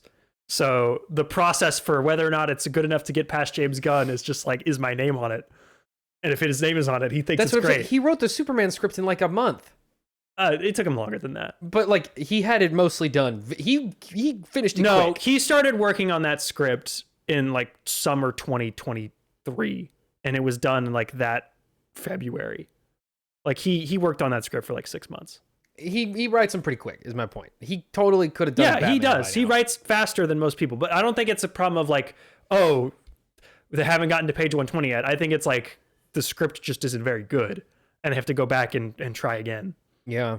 Because that is the problem. That is the problem with film development, is like, you don't know if the script is good enough until the script is finished. Yeah. And then you have to read the whole thing, and if it doesn't work, then you have to go back, because everything has to work together. You know what I want? I want Batman to have a blue suit. I don't think you're going to get it. I think I might. I don't think you are. I think if anyone was going to give him a blue suit, it'd be James Gunn. Oh, I forgot that Andy Muschietti is still supposed to direct that. That's not happening. I think he's getting a blue suit. I think it's going to happen. I don't know about that, buddy. I think James Gunn has a very specific vision for Justice League. Oh, okay. We got to talk about what the actual news story is, but I think his vision for Justice League is the Justice League cartoon, and in the cartoon, he's got blue suit on. What cartoon? The Justice League Unlimited cartoon. It's black. It's black and gray. He needs a blue one. But it's more bluish it's got like a blue shadow. Yeah, it needs to be bluey. In BTAS. It needs to be kind of blue. Vaguely blue. I don't think I think he likes his Batman darker and grittier. But I want it blue. Removing your business brain of like what is a good corporate strategy. Does the idea of Deathstroke and Bane team up to escape a monster prison planet, does that sound like a cool idea to you? No. It doesn't. It does not sound cool. Okay. I think it sounds kind of neat. One, we know nothing about this version of Deathstroke. And the reason we know nothing about him is because we haven't seen him fight anyone or do anything cool. I don't know this guy. Assuming it's like pretty bog standard comic book Deathstroke. Deathstroke's not that cool. He's cool in Teen Titans. And I consider Slade and Deathstroke almost different characters. They had that movie in development. I wonder if he was supposed to be in it. Probably. Yeah. I consider Slade and Deathstroke to almost be different characters. Because their characterizations are totally different. They don't act the same. I mean, like any comic book character, the same things. Depending on who the writer is, the characterization's wildly different. But yeah, that's what I'm saying. Like, I know what you're saying. Yeah, like Slade in Teen Titans is almost like he's like a phantom. He's shadow. More of a behind the scenes mastermind. Yeah, he's more of a goal they pursue than a villain. He's almost untouchable. And in most comics, he's like a grunt. He's a guy with swords. He's a guy that you hire and he's good at swords. Yeah. And he's got an eye patch sometimes. He's got a great boss fight in Arkham Origins. Sure. And he looks cool. He does look cool. Bane, I'm sorry, barely a character. Bane is just a guy on roids. Yeah. Yeah. I mean, he's cool when he's fighting Batman. And even then, he's another grunt. Yeah. He's not a leading man. He is strong guy. I don't think he's going to be a leading man in this. I think he's going to be like the squad. He's not a main guy. Yeah. And I don't know that he's interesting when he's fighting someone other than Batman. Because 90% of other Justice League characters would one-tap him. Okay, but they're not fighting the Justice League, presumably. I know. This is basically a Suicide Squad. But I'm saying, movie. What is interesting about Bane is that he is super strong and he's stronger than Batman, and it's hard for Batman to fight. Right. He's cool because of the dynamic he has with Batman. Right. He's not really cool on his own. He's cool in The Dark Knight Rises, but that's a different character. That's also Batman. Yeah. When he's like, if you have Bane fight the Flash or Superman or a dinosaur or whatever it is they're going to be fighting in Providence Land or whatever it's called, then he's not as interesting.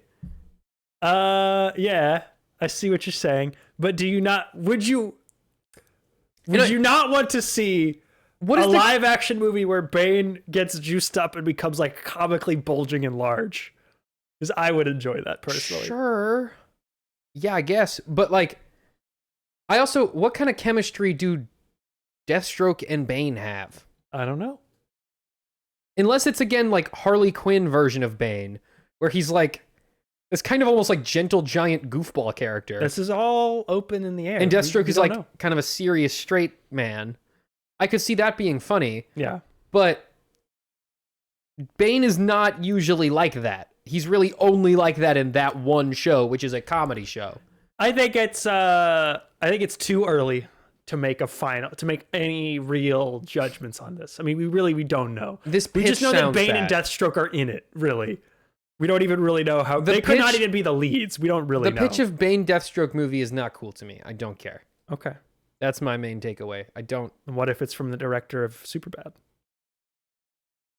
Then now I'm more confused. Why is he what? What is this movie? What do they do? Warner Brothers has put a new film adaptation of Michael Crichton's Westworld into development. David Koepp is writing the script. He wrote Jurassic Park and Jurassic World Dominion. What was the last one? Rebirth? What is this? He also wrote Black Bag, a bunch of other movies. What is this? What movie are we talking about? Westworld, the new Westworld Westworld. Deadline reports that a major filmmaker is circling the project. Is this related to the show, or Hold is this on. its own thing? So if you don't know, Westworld was a Michael Crichton book from the 70s. It's about a theme park where like Western themed robots go crazy and murder people. Sure. It's the Western version of Jurassic Park. You guys know Westworld. You know It's got the big TV show. It was a movie on in HBO. 1973 that Michael Crichton wrote and directed, and then it was the HBO show that lasted 4 seasons up until 2022. At South by Southwest, Steven Spielberg said that he was developing a Western that he described as, quote, having guns, horses, but no tropes. Now, Spielberg has previously worked with David Koepp numerous times, including on Disclosure Day, which comes out in June. Right. He's also directed a Michael Crichton adaptation that was written by David Koepp, aka Jurassic Park in 1993. He is also a major filmmaker.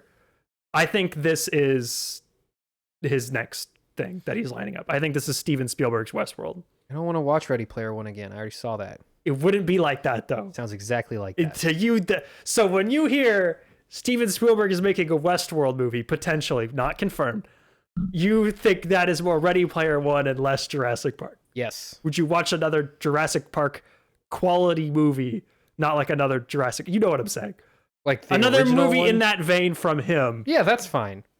Why do you assume this will be Ready Player One? Because this guy is trapped in video game world and he's got to do video game things. It's not video games. It's a theme park. Yeah, sure. A theme park where all the robots are NPCs like video game and you do video game activities and behavior things. Okay, this is a weird conclusion to jump through, but all right. What is the difference between... I think What is the difference between Westworld and playing Red Dead Redemption 2? What do you even mean by that? Like, what's the difference? That they both have cowboys in them? Could you not say that about any Western ever made? No, it's specifically like the I'm not saying like as a piece of media they are the same. I'm saying as a premise. You playing Red Dead Redemption 2 Right. is the same as going to Westworld. If there was a theme park in real life that was Westworld, I would not go there because I would be like, I can play Red Dead Redemption 2 at home. Maybe I don't understand this line of thinking. Westworld is not interesting to me. As a premise, That's fine. That's That's a statement that makes sense to me. This is okay. I went about this the wrong way. Because I could have been like, why would I go to Harry Potter Land at Universal? I could play Lego Harry Potter. Like I don't. No, it'd be like, understand why that. would I go to Harry Potter World when I can play Hogwarts video game at home? Yeah, because one is real life and one is on your computer. Yes. But to me, I am probably more likely to play Red Dead Redemption 2 than I would be to go to a super hyper realistic Western theme park. That doesn't sound fun. That sounds like it would suck. I don't want to It is live an idea in out the of the rural 70s. American West. That sounds But awful. what if the robots were like walking around and I can talk to the NPCs in Red Dead but Redemption you could 2. talk to them face to face?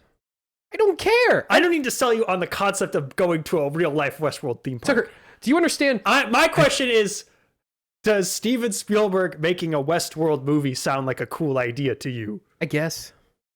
Okay, that's all I needed to know. I guess. I mean, I don't care. I mean, don't, no one has a real. What my question is, honestly, I think aside from Indiana Jones and Right. Jurassic Park, I don't know that I really am that into most of like Steven Spielberg's other movies. you've mostly watched his more recent stuff, though. Yeah, like I saw. How you feel about Jaws? I don't really like Jaws that much. What about E.T.? I don't. E.T.'s really boring. Saving Private Ryan. Saving Private Ryan, I like. Okay. Jurassic Park. Jurassic Park is good. Schindler's List. Schindler's List is good. Indiana Jones. I like Indiana Jones. Minority Report. I don't care about Minority Report. Like, Catch Me If You Can. that's a good. That one, honestly, that might be my favorite Steven Spielberg movie. Now, when you say them all out loud, you see it's a pretty solid. But the track thing is record. like, I don't really feel that strongly about any of them, really. Like, aside from Indiana Jones and Catch Me If You Can and Jurassic Park, like those are the three that like I kind of am like invested in. right. The rest, I really don't care. But you would see him making a new movie because it would at least be interesting. Like his new movie, I don't care about at all. But you will have to watch it. I guess. Yeah. I don't care though. Like I don't. If I didn't do the podcast, I would not watch it. I would not care. What if it was someone said it was good? Like, what if people were like, "This is good, you should watch it"? If everyone was talking about it, maybe. You But it wouldn't looks so boring. I'm sorry, it looks so boring. Yeah, I don't care. This is where you and I there's a rift, and I don't know how to get. I don't need know something- I don't know what life is like on something needs the to- side of the world. Something needs to get me interest. Like, I need a hook or something. Because, like, nowadays I'm generally pretty busy, and I need a good reason to go see a thing or play a game. So you're telling me that Steven Spielberg, wildly overrated, not enough of a draw to get you to care. Yeah. Okay. Because, like, he's made a lot of bangers. I'm gonna title this podcast "Spielberg Overrated" and then like a big sad face on him. He's made a lot of bangers, but he's also I'm gonna put the Jaws poster. It's just gonna say "sucks" in big red letters on the thumbnail. But he's also made enough movies. I don't think he's ever made a movie that I hated or that I thought was like bad. But sometimes he will make a movie that I think is just boring. Okay. That I just don't. I can't disagree with you there because he did make the BFG. But like, okay, that movie is bad. I forgot about that one. That movie's awful. Do you remember when he fart rockets around? Anyway, generally speaking, he doesn't make bad movies. Right. But his movies are almost in a way too foundational to the way that movies are made that they almost sometimes feel like there's not enough style to it. Okay. Like, he has done so much to define film. You're saying like you are more used to now people having iterated on his style in more unique ways as opposed to him who is doing like almost every time I go OG see a Steven version. Spielberg movie, I feel like I'm watching a movie from 10 years ago. And sometimes that's a good thing, and sometimes that's a bad thing. Right. Yeah, I disagree, but I mean, yeah, I will firmly agree that he has made not everything he's done has been amazing. But yeah, I think obviously like he's made like 6 of the most iconic movies of all time. I'm not hating on Steven Spielberg. And I think he's still cooking. I think West Side Story and The Fabelmans are both bangers. Like I really like The Fabelmans. I like that one a lot. Like he makes great movies. And I don't think anyone can block a scene like Steven Spielberg. Like I think agree. he's the master of camera placement. I agree. He is fantastic in a lot of ways. I think in terms of production, he's probably the best director right now. But in terms of the premises, I think that's the thing. Sometimes he just picks really lame premises to do. Things that just don't grab me. Yeah. He's not the most like I'm going to take a big risk. Yeah, like West Side Story, I don't care. The Fabelmans I really liked, but it's a if I had not film. if I had not just been like taken to go see it, I probably would not have seen it because I mean, if you look at his last couple movies, it's like West Side Story is a remake of a musical from the 50s. Fabelmans is a small little movie about himself. Yeah. Ready Player One is an adaptation of a book. BFG also an adaptation of a book. He's never like, I'm gonna do something weird and out there. Like even if he was to make this Westworld movie, like it's an adaptation of a book that has already been adapted multiple times. And like his big, most famous movies, I think, are the ones that have more interesting premises, at least to me. Like Jurassic Park. That was a big swing, especially that's at the time. That's a cool premise. Yeah. Indiana Jones. That's a cool premise. Yeah. And it's so foundational. It was now. reinventing a style of movie that had been out of fashion for like 50 years. Yeah. And like maybe not so much Jaws, maybe more so for its time. Now, when's the last time you saw Jaws? I don't know. It's been a long time. Yeah. Jaws it's a good movie. Jaws is pretty good. It's good. Hot take. Jaws good movie. Kind of a good movie. That was the most whatever that podcast is moment we ever had. The hat guy moment. Just like Jaws, hot take guys. I think Jaws is pretty good. Jaws is pretty good. No, see, but like I'm giving reasons. That's the thing that side tangent. That's the thing that bothers me the most about that podcast. Their reasons are nonsense. They're so bad. They're so bad at They never have verbalizing any own, reasoning They're behind so what bad they're at saying. verbalizing their own thought processes. It's so funny. Like the other guy, I don't know their names. Not Hat Guy. I just know there's Spider-Man hoodie 1. Yeah, And Spider-Man there's hoodie the guy in the guy. hat. Yeah. Spider-Man hoodie guy he's not even better at it. He just like doesn't come off as creepy. Hat Guy comes off as really creepy. Yeah, to I me. mean, he does kind of look like he tried to sell you vapes outside a Quick Trip. Yeah.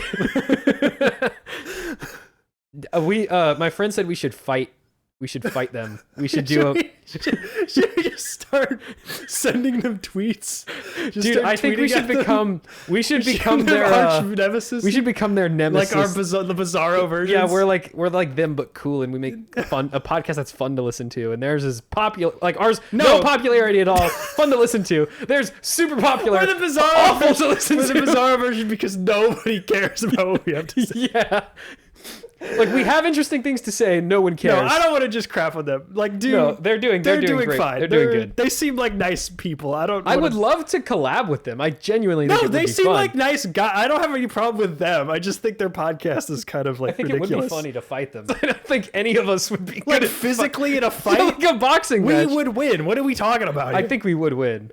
Come on. We've seen those guys. Those Not guys been are in a not going to gym win recently. No, and neither have I. But I'm pretty sure I'd still win. Yeah, you got some power in that swing. We at least for a brief point in time were taught how to throw a punch. We took martial arts for a little bit. Yeah, we are aware of What how belt to did you punch. get to in martial arts?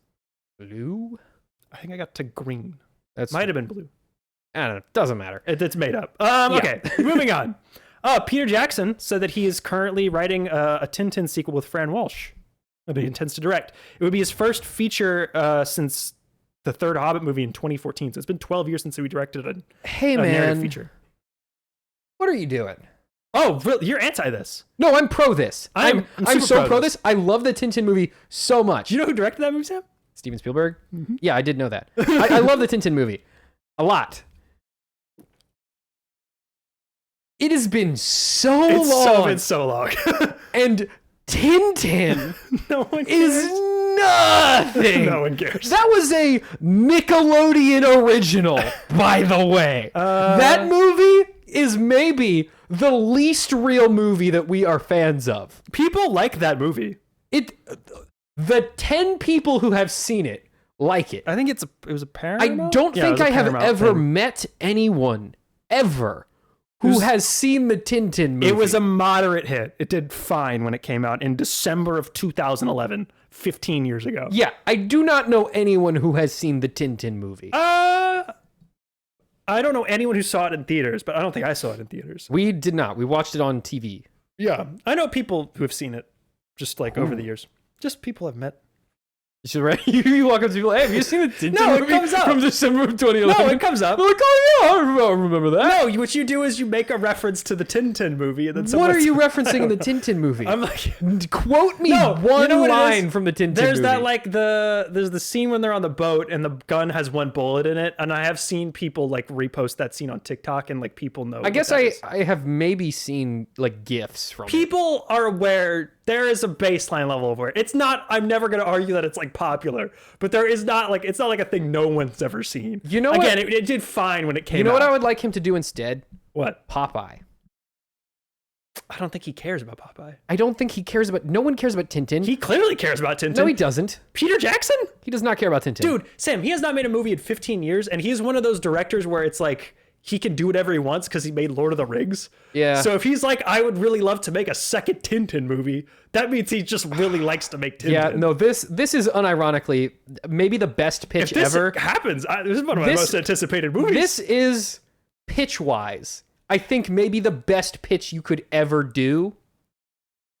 Peter Jackson, the greatest quest movie guy of all time, does a quest movie that takes place in like the 1910s. Dude, I'm just Brilliant premise. just like I love that. That will get me into a theater. The problem is it's a sequel to a movie 15 years 15 years ago. And by the time this were to come out, it would be like 2030. What are we doing? So it'd be like a 20-year gap. And it's for a movie with no fan base and no IP. That's not a real IP. That's not real. Again, removing business brain though. This sounds It's hype. fantastic. Don't call it Tintin 2. No, well, they wouldn't. Just reboot it and do it live action. No, I think they would be. I think it would be a sequel. You want to bring the people back. I want to bring back Andy Serkis. Bring back everyone. Do not mention that it is a sequel to a movie. I don't think you. Yeah, it doesn't. You don't need to. It doesn't matter. The comic is like one-off adventures. So I don't think they would do that anyway. Just do not mention that there is another one. Just looking at this, okay. Bury the fact that there is another one. The original Tintin movie from 2011, directed by Steven Spielberg, screenplay by Stephen Moffat, Edgar Wright, and Joe Cornish, produced by Peter Jackson, Kathleen Kennedy, and Steven Spielberg. Dude, they really... Music by John Williams. Dude. Cinematography by Janice Kaminsky, starring Jamie Bell and Andy Serkis and Daniel Craig. I don't know. How did that even happen? It had only made $374 million. That's like the Avengers of movies. That's insane. They got the Avengers of movies together to make an adaptation of a French comic from like 1930? Yeah, that's about basically nothing. That's insane. That is crazy. Okay. Sam, let's move on to the TV upfronts, and then we'll finally get to Mortal Kombat 2. We'll speed through some of these. Basically, if you don't know, the television upfronts used to be a much bigger deal like 15 years ago. It's when all of the major television networks and now streaming services present to the advertisers in New York. And they're like, look at all the shows we have that you want to sell ads on. Although it's mostly turned into, look at all the sports rights we have that you want to sell ads on. So there's some little stuff that sneaks out that are announcements, but nothing like super major. The funniest story to come out was that Peacock, the NBC streaming service, is currently developing not 1, not 2, not 3, but 4 Fast and Furious spin-off television shows. You say Peacock, nobody bats an eye. You say Fast and Furious, everyone says, I'm confused. Why are we still doing that? They are all, nothing is greenlit, so all of these could happen or none of these could happen. Vin Diesel is attached as executive producer on all of them, so he's going to get a say. He is the director. Basically, he is the creative direction of this franchise. We can pretend other people are directing them if it makes them feel better. They all have writers attached. No like super big names here. One of them, I believe, is supposed to be animated, and then the other ones are live action. You know what? I'm honestly, this announcement doesn't surprise me. What is surprising is that Universal has been operating a streaming service for over 6 years, and at no point have they done a show based on one of their major IPs. Yeah.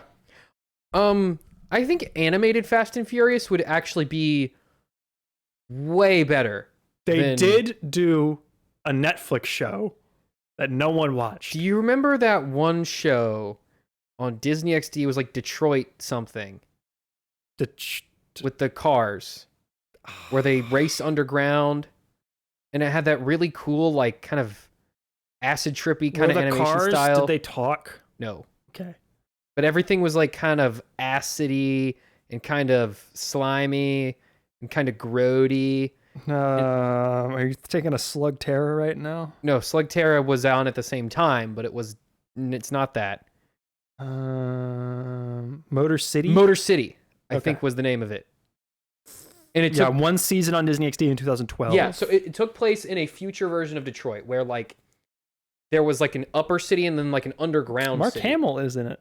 It was really cool. It was, look up like the trailer for it. The animation was super cool. But like I think that could work for Fast and Furious. I think what is more likely is because they obviously would be prioritizing the live action stuff. Yes, but I think the animated one might come out first just because it's easier. Probably. And also, what do you do for a live action Fast and Furious show? Especially when we can't decide what the end of the movies is. Yeah, I mean, they've been working on Fast X Part 2 now for... They've been working on it. Yeah. Vin Diesel has been getting drunk and rambling at a guy who is desperately trying to compile his deranged ramblings into a script, and nothing's working, I think is what you meant. That is more accurate than many people know. When did this become beautiful? No, well, what's funny is anytime he wasn't supposed to announce this. Anytime there's information that comes out about Fast and Furious, it's just because someone handed him a microphone and he just starts going. No, it's because someone handed him a bottle of Crown and he drank half of it and then stole a microphone for someone. Like, he is super strong, so no one was able to stop him from getting on stage, and he goes, "Hello, everybody. I'm doing. We're gonna go fast." and we're gonna go furious, and it's so beautiful. You're so beautiful. I love everybody. That's your favorite clip of all time. It is one of my favorite clips. It might be my favorite celebrity interview I of think all he time. was brought to the Upfronts. I think he was just supposed to say that they were working on a Fast and Furious show, but I think he let it slip that there were 4 in development. Tell me yours on accident. Anyway, but yeah, I think Peacock is still looking for their like big show, even though it's been 6 years. What? Fast and Furious is like one of their bigger franchises, even if it's on the decline. They have Halo, or was that Paramount? That was Paramount. Yeah, and no, that show got canceled. No one watched that. What a fumble! Maybe the biggest. Should have been a movie. That might be the biggest streaming fumble. So the Halo show. Yeah. I think that is maybe the easiest layup of all time. Yeah, in terms of like potential. Yeah. I think so. That might be the greatest fumble. I mean, I'm sure like maybe like you could pick a random Star Wars thing and say like, oh, that sucked. Maybe it was a bigger fumble hypothetically, but like I don't even think so. But the Star Wars stuff, like Mandalorian, worked for what they wanted. Ahsoka even worked. Book of Boba Fett, which I consider the worst of the. I think viewership wise did fine enough. Yeah. I think they have like the Star Wars Disney Plus stuff has not been what they expected it to, but it didn't like completely flop for like I think entirety. Book of Boba Fett, which is what I would consider to be the worst of the live action Disney Star Wars shows, definitely was a better product than the Halo. But the Halo show, in terms of like big giant IP, built-in fan base, and then just like and getting no A-level talent to work on it whatsoever. All the lore and story already done for you. Yeah. You just had to put it. They just needed to do a cutscene compilation with a guy in a physical suit, and they couldn't do it. And they didn't spend the money on it, and they couldn't get anyone big to work on it. And when I watched it, I was skipping half of it because I would skip all the parts with the girl who. I don't know what her story was because I didn't care. And it didn't matter because it didn't affect what Master Chief was doing ever. You are the person Netflix makes all of its like decisions based on. Because I wanted to watch it normal. The first 3 episodes I watched normally. And then at a certain point, because I didn't really care about the show. I was just watching it to try and see if it was cool. And like the stuff the girl was doing never mattered. Never once did it play into the larger story or go anywhere. And in the second season... Maybe it would have paid off in season 3. You don't know. In the second season, I don't even think she's in it. So clearly they agree. They don't care. But yeah, I think at least one of these will get made, right? They will do something Fast and Furious on television. And I'm assuming it'll just be like, they'll do street racing stuff. They'll just take the movies, switch out the characters, smaller scale. Vin Diesel shows up in the pilot. It can be Vin Diesel's like cousin's nephew, his brother's roommate can be the main character. There could be some tangential relation there. Something like that. Yeah. The Crystal Lake series got a release date. It's coming October 15th, Sam. Friday the 13th is finally back. It's been 17 years since the last movie. So now it's a television show from A24. It's a prequel. Jason is legally not allowed to wear the hockey mask in it. Okay. It's about his mom. Okay. Yay. Yeah, okay. Disney. The 2 announcements out of Disney, or 3. Conan's coming back to host the Oscars next year. Cool. Great.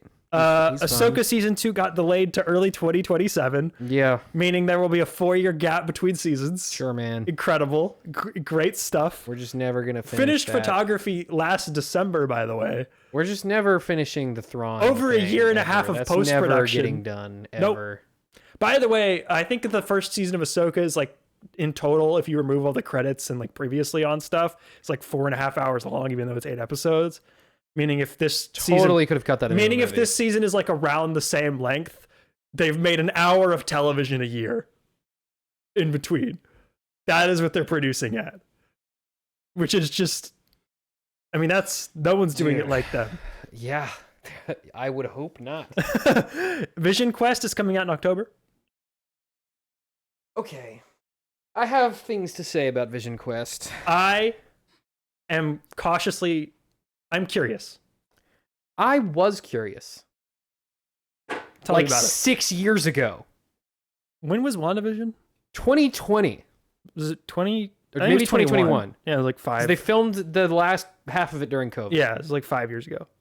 It's going to be almost 6 when this comes out. Wanda's dead. Right. Supposedly. I don't care anymore. About Vision, about Marvel. About Vision. He is not a player. I You were love Vision. You were a Vision stan. I love Vision as a character. He's one of my favorite guys, Yeah. but he's gone now. Well, no, he's White Vision. He's now. gone now. He's White Vision. He's gone and it's over. He's And White if Vision. they cared, they would have done this show Ship of 3 Theseus. years ago. And he would have been relevant to... Vision knew about the multiverse before any other character in the MCU. Because of the Mind Stone in his brain? Maybe. I don't know. But we know that he told Wanda about it When? in Multiverse of Madness. You remember Doctor Strange? He goes up to Wanda and he's like, Wanda, I need your help. There's this girl. She can jump dimensions. It's all crazy and wonky and willy. And she's like, wow, Vision also told me the multiverse is really scary. You should bring America here. And then he's like, I didn't tell you that was her name. And she goes, oh, I'm evil now. Right. So clearly he was aware that the multiverse was dangerous and existed. I mean, or she was talking out of her butt and lying. That seems like something Vision would be able to. Or it was a throwaway line and they didn't think about it when they wrote the script. My larger point is he should have been doing things. He should have been on the new Avengers. Well, we'll find out. He should have had a role in Multiverse of Madness. He's in Doomsday. We know that. Everyone's in Doomsday. That doesn't count. He should have been doing things this whole time. What he's been doing, we're going to find out. He's been doing nothing. We're going to find out what he's been up to. It doesn't matter because we know it's inconsequential. But what if the show is good? Maybe it'll be good. James Spader's back as Ultron. Ultron never dies. Ultron should have come back so long ago. All of the AIs are showing up as Ultron people. Ultron should have been back Friday's going to show a up. million years ago. Whatever Peter Parker's person is Friday, probably I showing think. up. Is it Friday? Edith? Is it Edith? It's Edith. Yeah, I think Edith is supposed to show up. All the AIs. Ultron should have come back. Ultron's whole shtick Right. is that he keeps being killed, and then there's like Ultron 14, Ultron 15. He's back. He's back. I think you're Ultron's- getting what you wanted. I think Ultron 17 was like a drunk, sad cowboy. They would always be a little bit different, Right. and that was his whole He was thing. Brainiac. Yeah, he was Marvel Brainiac. Yeah. You're getting what you wanted. You are not even. What if it is just a good show? Then that's fine. I'll be into it. But like, I really was. It's just we should have followed this up. So long I agree ago. that this took too long. My main thing is that it just took way too long. But I also and I know there now was a change in direction. It was supposed to be so Jack Schaefer did WandaVision and she did Agatha, and she was supposed to do this. Yes. but she was either fired or she left, and now Terry Matalas is doing this, who worked on Star Trek Picard season 3. Yeah. Which, according to all the Star Trek fans, is like the best Star Trek thing of the past like 25 years. So that gives me some hope. I think it'll be good. Yeah. Don't get me wrong. I think it'll be good, and I do want to see it. I'm frustrated that this, I think, is meant to, at some point, was meant to be the conclusion to this like Wanda. That's what they're Vision saying arc. it is. Yeah. And It's the conclusion to like a 3-show story. And I don't see how that could even matter at this point. What does it mean to matter? Those characters are so distant from Everyone's distant. None of this crap matters at all. Wanda died 4 years ago. Oh, yes, she did. Dang. That's what I'm saying. Like, even the Black Widow movie was a quicker turnaround from death to thing. But that movie also, like... It wasn't good. I mean, I guess it introduced Yelena. But my point is like, they understood at some point that once your character dies on screen, you have a limited amount of time. Hold on. He's not dead, though. Like, Not there's Vision. a version of him Not Vision. wandering around. Wanda. Okay, right. Who is crucial for his character arc. Not necessarily for her to be alive, but for her to be in the public consciousness as a character that is important. So you're saying it is they can't do Vision stuff without her? Yeah, I think it's been too long. Because they've done stuff in the comics without her. That's just him. Yes, I'm talking about this version of Vision. this version of Vision is inextricably linked with Scarlet Witch. They are a The White duo. Vision?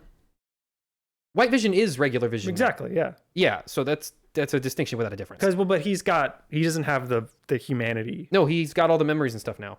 But that is what the show is about. Is he's like colder and more robotic, and he's got to figure out That's being person. again, that's not really what I'm talking about. I'm talking more about like it is crucial to Vision's character. Mm-hmm. Wanda doesn't even need to be in it, but Right. it's crucial for the character, for the people who are watching it, to have Wanda fresh in the mind, to be aware of what her deal is, what she meant to Vision, what their story was. But you don't think she can have a presence in the show without physically showing up? No, she will. That's not what I'm saying. Yeah. I'm talking about the public conscious awareness You're of her saying they character. need them to be together for this to like register I'm on saying like the public's radar. no. That's not what I'm saying. Okay.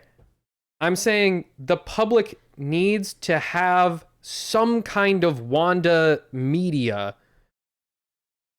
or some kind of Vision, some kind of thing with them and their story being related sometime around when this was supposed to come out for people to care about that story. You see, That story has been over so for your so point is long. people don't care about Vision anymore.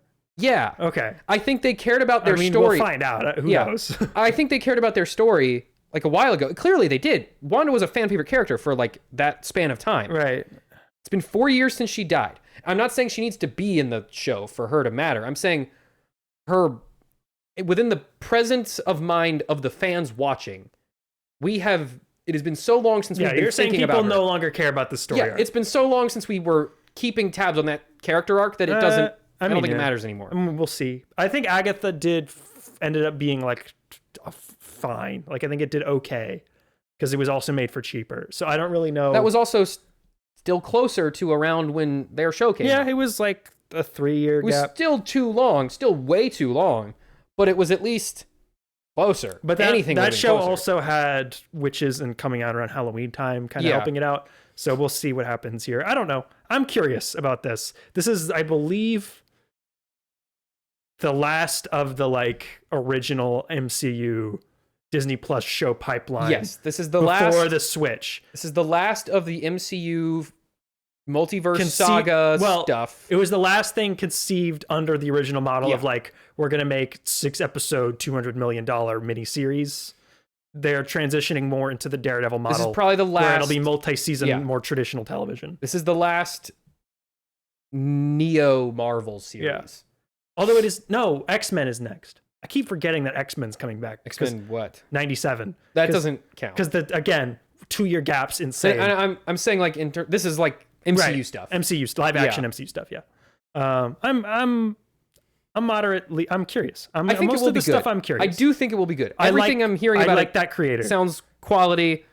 I just think in general, as far as MCU fans are concerned, it's been too long since Vision and Wanda were like an important thing. Looking at the rest of these, Grown Ups 3 is happening at Netflix. Yeah, I bet. Netflix is going to do a global concert tour for K-pop Demon Hunters, not featuring the singing voices of K-pop Demon Hunters from the movie. What? The rumor was, and I don't know if it's confirmed, I don't know if they've said, I don't even know what that means. I don't even know what you're saying. K-pop Demon Hunters global concert tour. Okay. You understand that part of it. I'm following. So I believe the idea is that it'll be a pre-taped hologram show where digital versions of the K-pop Demon Hunters pretend to perform at a concert hall. So they're Vocaloids? They're holograms. They're Hatsune Mikus. Yes. That's a Vocaloid. Well, you know I don't know what that means. I thought you probably would know. What is a Vocaloid? Do you know Hatsune Miku? Like, kinda? You're aware of what she does and what she is. Yeah. Okay. Have you seen at any point in your life? Yeah, like a I know. clip of She her plays. She's concerts? on a screen and people go. Yeah, and there's a act big like it's a real hologram and concert. people Yeah. go, "Oh my god!" Yeah, they're doing that. They have not released. That was the rumor. There are no details on what this actually is. They're just saying it's happening. I could totally believe that they're doing like a Vocaloid type thing. That's Because it'll probably Okay. be super cheap yeah, that's and fine. it'll sell out anyway. Have they revealed the McDonald's thing yet? Did that ever wrap up? Like, is it still going? Yeah, the McDonald's thing they did. I think so. They did. No, they had like a thing where you could vote, and they were going to reveal something at the end of it. I have no clue. I didn't know that was even an aspect. I thought that was just the meal. The meal had like a QR code in the box that you could What were you voting for? I don't know, but you could pick either the Saja Boys or the I can guarantee you the Huntrix people won, whatever the thing obviously. was. But the thing is they were going to reveal something at the end of it, at the end of the thing. It's probably like a T-shirt. I don't know. I don't know. I don't know. I was not keeping that Sam, close do you of know a what vision. Fourth Wing is? I think I heard about it. Okay, this is like the most popular romantasy book series. Oh, yes. It's getting a television show at Prime Video. Michael B. Jordan is executive producing. This is going to be the biggest television hit whenever it comes out. Did we walk by a poster for it or something? Every time you are in the book section of any store, they're going to have 45 copies of this series just at the front. Okay. It's like the most popular book series. It's going to be a big hit. Get prepared. Get hyped. The Rocky spin-off series Delphi is going to start production next week. Rocky the Boxer? Yeah, they're doing their first television spin-off. Rocky spin-off? Yes, it's a television show now. It's about the gym he works out in. Not a joke, very real. Okay. Is it going to be like The Office, but in a gym? I think it's going to be more serious. I don't think it's going to be a comedy. I would like a Parks and Rec style show about a group of people who go to the gym. Yeah, that's not a terrible idea. I think that would be hilarious. Yeah. I think there's a lot of room for comedy there. I don't know. Like, you might be limited on like story potential there. You could do 2 seasons. But then again, like Cheers did 11 seasons about people being in a bar, so. And like, I would argue you probably meet more eclectic characters, outgoing characters in the gym than in the bar. Sure. Okay, that's all the news. Sam, we'll take a quick break, and then we can do Mortal Kombat. Yay! Sam. Yes. Mortal Kombat 2 is directed by Simon McQuoid, Could have fooled me. who directed the last movie in 2021. Is written by Jeremy Slater, who wrote on Moon Knight and The Umbrella Academy and some other stuff. Dude, what did he get, a lobotomy in between projects? It is based, of course, on the video game series by Ed Boon and John Tobias. The premise for the film: after surviving the attack by Shang Tsung in the first film, Lord Raiden recruits former action star Johnny Cage to join his band of Earthrealm defenders, including Sonya Blade, Jack Briggs, and Cole Young. Together, they must compete in the interdimensional fighting tournament called Mortal Kombat in order to save their realm from being conquered by the tyrant Shao Kahn and his army of villainous outworld soldiers. Meanwhile, Shao Kahn's adoptive daughter Katana must choose whether to break free from her father's cruelty or fight alongside him. Sam, Mortal Kombat 2, what do we think? It was so lame. So boring. I lean more on the boring side I fell than asleep lame. like twice, I think. You were not feeling this at all. I was so bored. Granted, we saw this on like a Tuesday night, so it's probably not like ideal conditions. Yeah, and I was It was a tired, pretty empty but theater. like, it was just nothing. The first one, I actually kind of liked. I thought the first one was fine. So yeah, I think we should probably do our like relationships with Mortal Kombat, get that out of the way. Yeah, it's not a lot. Me and you are not. We are not like anti. I would say we're like regular. We've played it before. We have played it. We have We're both not played like it. Big game fans. We've of never it. like followed the series, No. but like I don't know the lore at all. sometimes if we're bored and we're tired of playing Smash Bros too much, We'll dial up some Mortal Kombat. We'll boot up a Mortal Yeah. Kombat. And neither one I'll of pick us are Katana, good at it. Yeah. and you'll pick someone, and I'll throw the fan at you until you die. Yeah. And that's it. I'll jumping A over and over again. That's my favorite combo. Yeah. The movies, I rewatched all of them before this came out, all the theatrical ones. 4 of them? Yeah, well, yeah. Well, I hadn't just seen the one that Well, really, matters? I hadn't seen any of them for the first time. So I Okay. watched the 2 from the 90s, and then I watched the 2021 one. None of them are good. No. The first 2 are bad. The first one's kind of like a little bit fun bad, and then the second one is like a really hard watch. And then the 2021 one is really just super generic and kind of dull. Yeah. This one is a little bit more fun because they do embrace the games a little It's bit a little more. bit more campy. Yeah, more the look, the character. There's more eccentric characters. They do a little bit more with the locations. There and is a action. very fun version of this movie buried in here somewhere. Correct. But the way that it's shot and the the character dialogue really bring it down. I think this is a really, really poorly directed movie. I think if we used a wider camera lens and we cut half of the dialogue, I don't even know if wider, just back the lens up. That's what I'm saying. Just back up the back camera. Back it up like 20 feet. Let me see feet. what's going on. Back it up like so I can see both sides of the freaking arena at least. And I know what he's probably thinking and going for is or what the thinking behind it was, which is that the games are very like intense and in it, and he's trying to kind of replicate that. But when you have these very like wild characters and they're flipping around and they're shooting fireballs or icicles or teleporting, I need to be able to like figure out where everyone is in space in relation to each other. And I don't think this movie does a very good job of that. I think if you're a Mortal Kombat fan, I'm assuming you will enjoy this. I don't really know what else you want if you're a Mortal Kombat fan. If you just like watching the fatalities on YouTube, this is great. It's basically just that. I wanted more of them. Yeah, there were like 3. I think the ones that are in it are good. They're cool. They're fun fatalities. And we could talk about those in specifics. And they do some of the game spoilers. ones too. They do the game fatalities as well. We could talk about those in spoilers, like who specifically dies. Fatality'd. But like one guy. I wanted. Yeah, I think there's one death. I think there's 3. There's one real death. One. Yeah. Well, none of them are permanent. No one in Mortal Kombat actually dies. They always come back. I think one guy's dead. No, I think he will also come back. As what? Goo? No, but he's so dead. They can always just go to hell and pull their spirit out. Yeah. But yeah, in terms of like the storyline, like what I read was when I was writing out what the summary was, I was like, this is really generic. It's nothing. But it's also the story of the movie's nothing. The movie is clearly like I guess if you say it had like a plot other than just they have to do Mortal Kombat. The Mortal Kombat tournament happens. You will say that like there's this whole thing where Shao Kahn steals an amulet that makes him indestructible. But to me, watching it, it was very clear that they got to like page 35 of the script. Doesn't matter. And we're like, oh, in order for this to have any momentum, we need there to be something going on. There has to be stakes of some kind. So they added that kind of just as an excuse for the characters to be together for most of it. Yeah. But yeah, what I walked out of this feeling was nothing, and I wanted this to be like. I wanted this to be more like a Deadpool and Wolverine, and I don't even love that movie. Like, I was really lukewarm on it when it came out, and if it had gone on for like 2 more minutes, I would have been annoyed.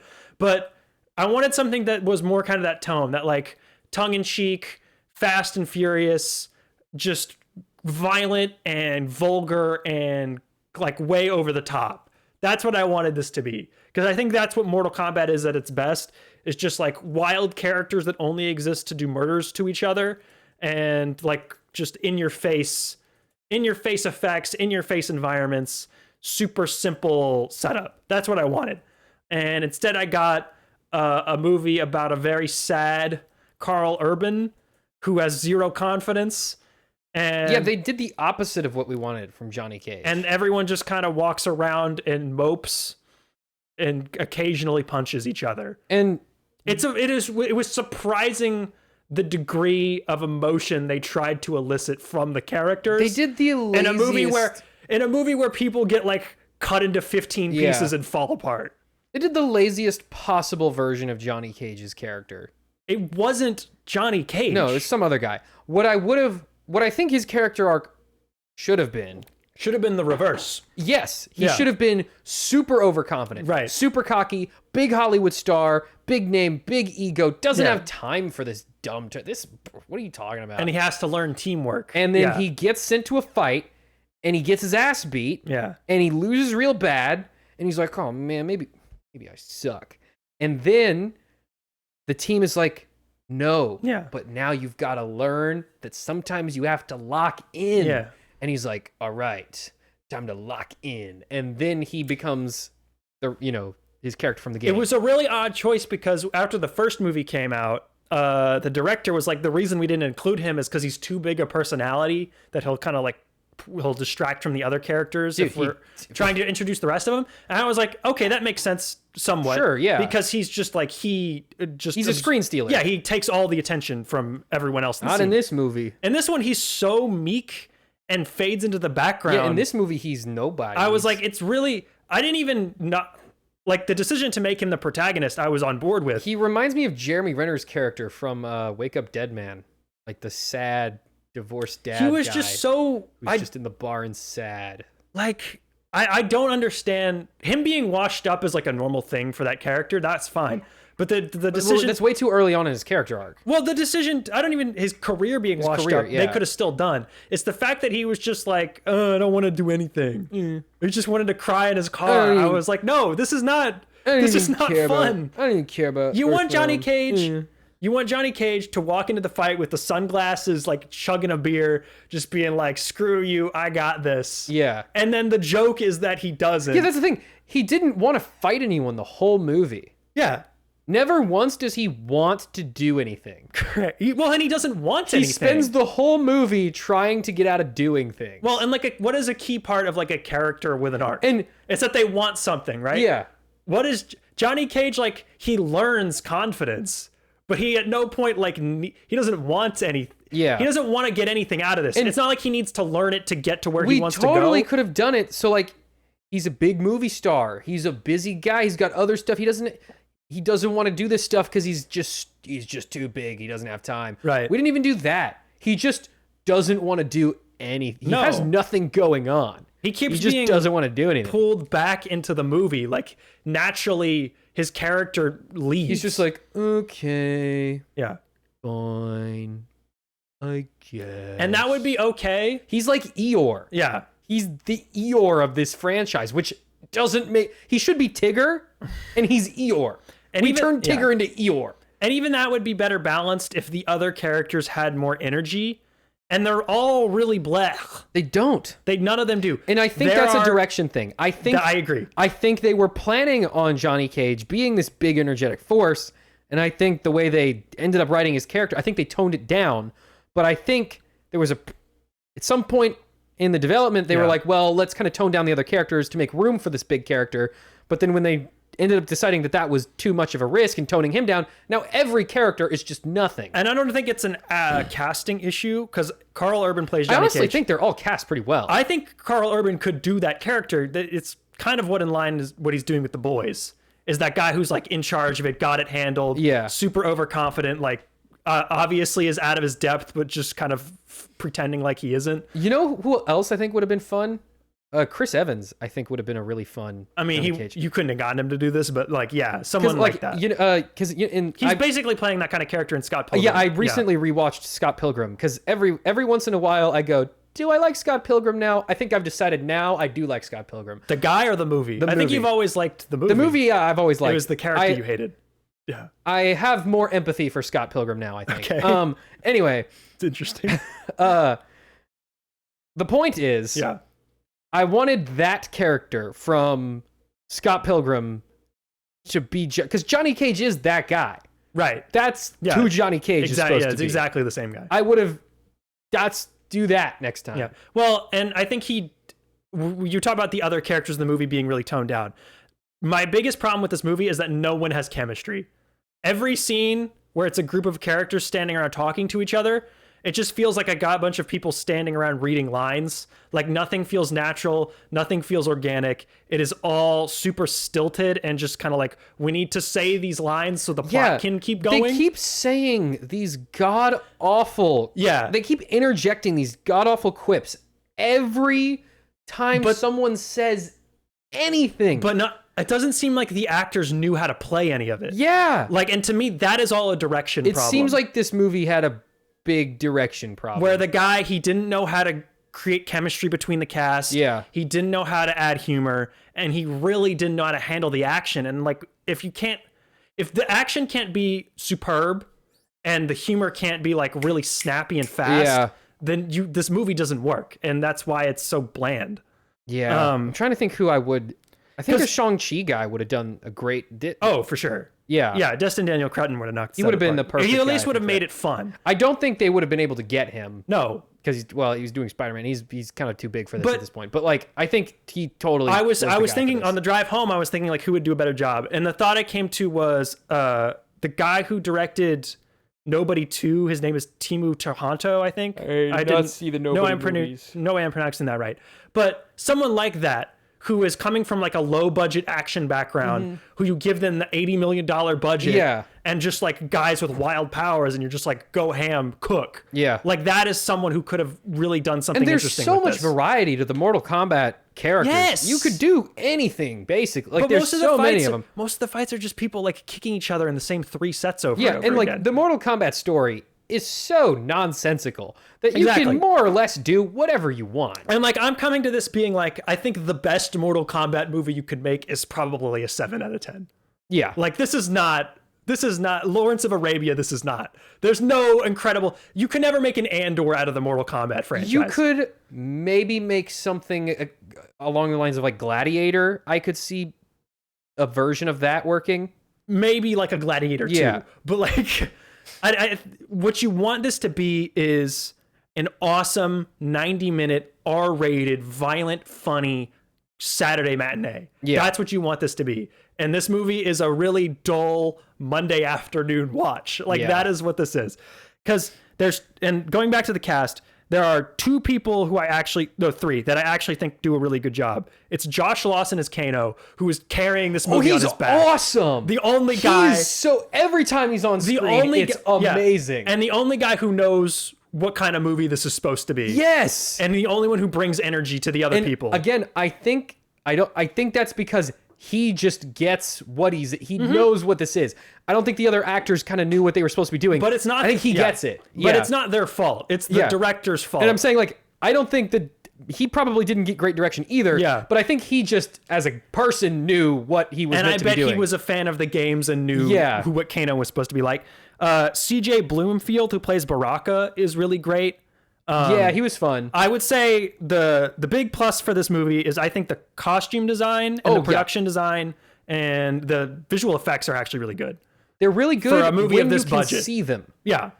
Often it was so zoomed in that you couldn't even see the whole scene. They're obviously like pretty cartoonish at times, but that's fine. Mortal Kombat's always been like that. What I wanted basically is Final Destination. Right. But instead of random things, for this. instead of random people just dying in random ways, people are dying in freaking sick, awesome ways because it's Mortal Kombat. And the last Final Destination was awesome. Like, Bloodlines was great. Just do that. Yeah. But Mortal Kombat. Mm-hmm. And then Hiroyuki Sanada, because he's Hiroyuki Sanada, and like it's incredible that they got him to do this. He's just the best guy. He's awesome. But just Scorpion's barely in this movie. Yeah. Why? Like he was filming Shogun. What are you doing? Yeah. So, and then the rest of it, there's a lot of, because going back to the direction, I think, which is the real problem here. Like, there's a lot of just like technical ineptitudes in this movie. Terrible ADRing at times. Some of the worst, like, maybe. ADR in that it's both insanely obvious and like really poorly mixed. Yeah, I don't think I've seen ADR this bad since Kraven the Hunter. Like it's muffled. Like you can tell someone's talking into a microphone. Well, you can see on screen that a character's over here and their voice is coming from like here. It's not well cut. It's not well edited. No. There's some really jarring. It's really hard to follow. Transitions between scenes, and then also some really jarring like continuity stuff, simple stuff in like regular dialogue. And then I think going back to, I put in my notes that it's shot at like a One Direction music video most of the time, and like that was I looked it up afterward. This director, these are the only 2 feature films he's ever made. He's not even made any like television. Yeah. His background is commercials and music videos. And I was like, that makes a lot of sense because he's doing okay work at like just shooting things. He's shooting these fights like they are dance moves. Yes. And they are not. The impact isn't there. There's no impact. Yeah. They're spinning, they're flipping, they're doing a lot of stuff, but it feels like you're watching someone kind of bop their action figures together. Yeah. And no weight. And he's struggling with the talking because he's not used to that. Yeah. There's like one scene that had like weight where like a thing hits and you're like, oh, that was big. And then everything else is like you're watching 2 dudes pillow fight. And then my other notes, I thought everyone is kind of just going around explaining exactly who they are and what their backstories are the whole time. Guys, which was odd to me Why? because this is the second movie, and like you should have gotten the last movie. They didn't even do Mortal Kombat, No. so like you should have gotten was all all that out of backstory the way stuff. Yeah. before. Liu Kang getting like the Super Saiyan power up halfway through the movie for no reason. Yeah, we'll get to him in spoilers because I have was that? one specific note on him. Yeah, and then most of it's just like the sense of fun isn't there. It's super melodramatic most of the time. Like characters obviously die in this movie. It's Mortal Kombat, but a character will die, and then we'll spend like 2 minutes like Not acting even. like. One character but dies. they'll play it I like- guess a couple if you count ones Yeah. that don't matter. But they'll have characters be like, "No, not him. He was my buddy from back at and Walgreens." it's so like flat. yeah. It's like someone will die and they'll be like, it feels like like acting from The Room. It's like, oh no. No. Anyway. Yeah. So Hell no. It's like if you took Gal Gadot's acting and gave it to everyone. and then I think they just need to pick a direction there. Like it needs to either be because if you look at like the sets and the tone and the score and like a lot of the performances, like they're clearly trying to be like, what if Mortal Kombat was serious? But at the same time, like they're not really the doing action that. and Yeah. the costumes and like a lot of the dialogue is playing it like this is a fun time, cool adventure movie for everybody. Like they need to pick one. Yeah. They're just sitting on the fence. They don't know whether they want this to be like we're taking Mortal Kombat for I don't real. know We're that- doing realistic Mortal Kombat, or we're just doing Mortal Kombat. I don't think you really should do serious Mortal Kombat. I don't think you should either. I think it's too goofy for you to do that. It's too inherently. silly. Yeah. You could, again, and I think they did this in the first one decently well. You can do Scorpion and Sub-Zero kind of seriously because they have a more deep and personal like beef with each other. Right. The rest of the characters are nonsense. Which, if you don't know about that, the movie will just stop in its tracks to explain that to you. Yeah, So don't worry about it. They do. And I think they did it really well in the first one. I like how they did their backstory. Yeah, it was fine. Every other character is a goofy goober, and there's no reason to treat Or a them goofy seriously at all. goober, or like just a cardboard cutout. Yeah, or like, without- Katana is like Yeah, Katana's supposed to kind of be like a tragic character, right. but like it's so silly what's happening around her that it's hard to feel genuine emotion when she's doing sad things. Well, and like I was coming out of I was driving home from the movie, and I was like, Sam, could you describe to me Jax Briggs as a character without saying his race or the fact that he has metal arms? He's in the army, I think. Exactly. He was once a soldier. Like, what's his personality? He says quips. Yeah. Well, he says Inopportune He times. says regular sentences that are acted like they're quips. Yeah, he says stupid things in a way that makes it sound like he's saying a quip. This movie, it's really apparent in like the first half. This movie will have characters say lines of dialogue like, I'm going downstairs to use the bathroom. I'll be back in a minute. And then they'll pause for 30 seconds like that was a joke. Yeah. Like it's just characters saying regular stuff, but the movie keeps acting like it's a quip. I will say the second half of the movie is much better than the first. The first 45 minutes real slog. are awful. Yeah. Absolute slog. I would say around the Liu Kang fight where he fights the hat guy, I think is when the movie starts to turn itself around. It doesn't really make a full recovery, Yeah. but it gets more fun to watch after There that are point, individual action sequences that I liked. that are really fun. I think the best one is the fight. The with- Liu Kang fight. Yeah, the Liu Kang fight. I agree. I think that's the best one. And that's the one that is shot the best. It's the only one. Yeah. And I think it's because of the hat. I think because that is a ranged thing. And it's to me, moving. that is clearly like, that to me is a sign of good choreography or like just good designing that set piece really well. Of like, Yeah. okay, we're going to have the hat just spinning around the whole time and you kind of have to keep track of that. But in because addition to what's going the camera on in the had to be foreground. farther back Right. so that hat could be in view, the fight was much more easy to track. You could see how the fighters were moving relative to each other rather than like a tracking shot of a single fighter. And also that was a good set that they only used that one time. Like visually, it's got that big black hole Yeah. and it's changing color. This movie has no sense of location. Which I somewhat didn't mind in that, like, you know what? If it's a Mortal Kombat and it's like this random interdimensional tournament, the fact that they're just teleported to a place is fine to me. But in the games, right, those places have context. Yeah, They exist. You won't know if you're just playing like the 1v1 mode. In the story mode there. Those places exist in a place with a context that they are fighting there for a reason. In the movie, it's just like, these two guys are in this acid sewer, and they fight in the acid sewer. It's like, well, what is acid? Yeah. Why is there an acid sewer? And the other problem is that clearly, like, none of this movie was filmed outside. Yeah, or like even it was all sound stages. Even with how cool that set was with the Liu Kang fight. Yeah, where even are we?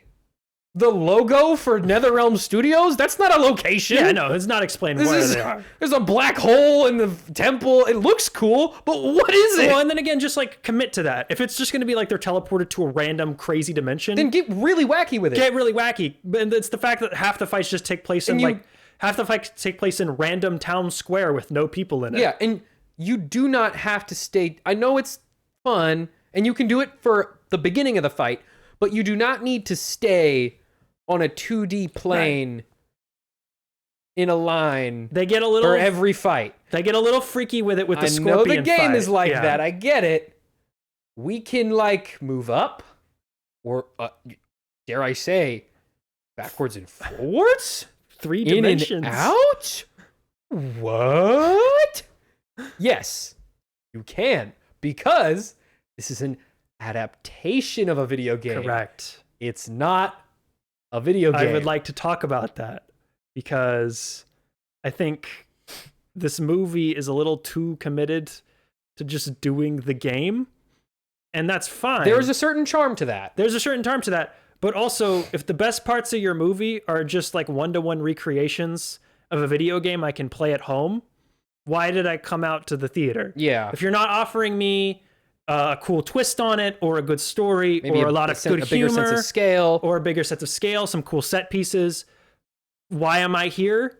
If you're just like a mediocre Mortal Kombat cutscene, then this is a waste of my time. Yeah, I also did not care for the kingdom that the bad guy took over. Shao Kahn. I did not care for that kingdom. Yeah. That kingdom was so lame.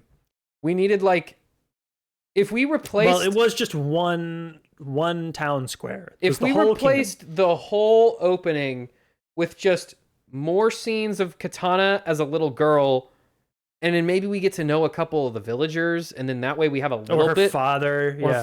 So we have a little bit of a reason to care about this city. Or see what it looked like even just like a few minutes before Shao Kahn showed up. Because so far as I can tell, Shao Kahn showed up and just turned the contrast down. Yeah. And that's all he really did. So it's really, it's not that different. And all the people don't go outside anymore. Yeah. Conveniently, there are no more extras after Shao Kahn shows up. Yeah. Until the very end when they all show up. Because that was the other thing. This movie feels pretty claustrophobic. Yes. Like, for no reason. All the good guys hang out at Raiden's temple, which is like one room. And I can see that the set is big enough that you can...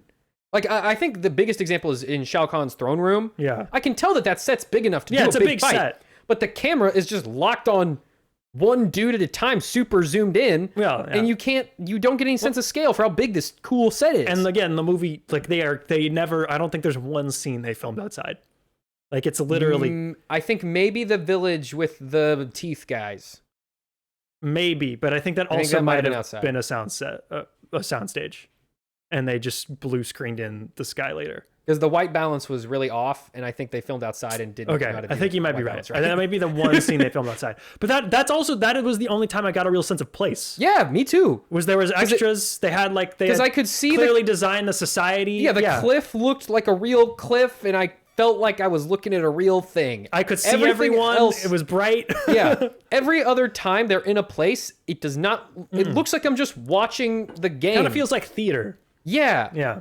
It does feel like theater. It feels like we built a little facsimile of this thing in this little And we put these guys in these very bright, like, obvious costumes, and they're play fighting. Yeah, you know what? The whole thing felt kind of like a very high-budget high school play. Yeah.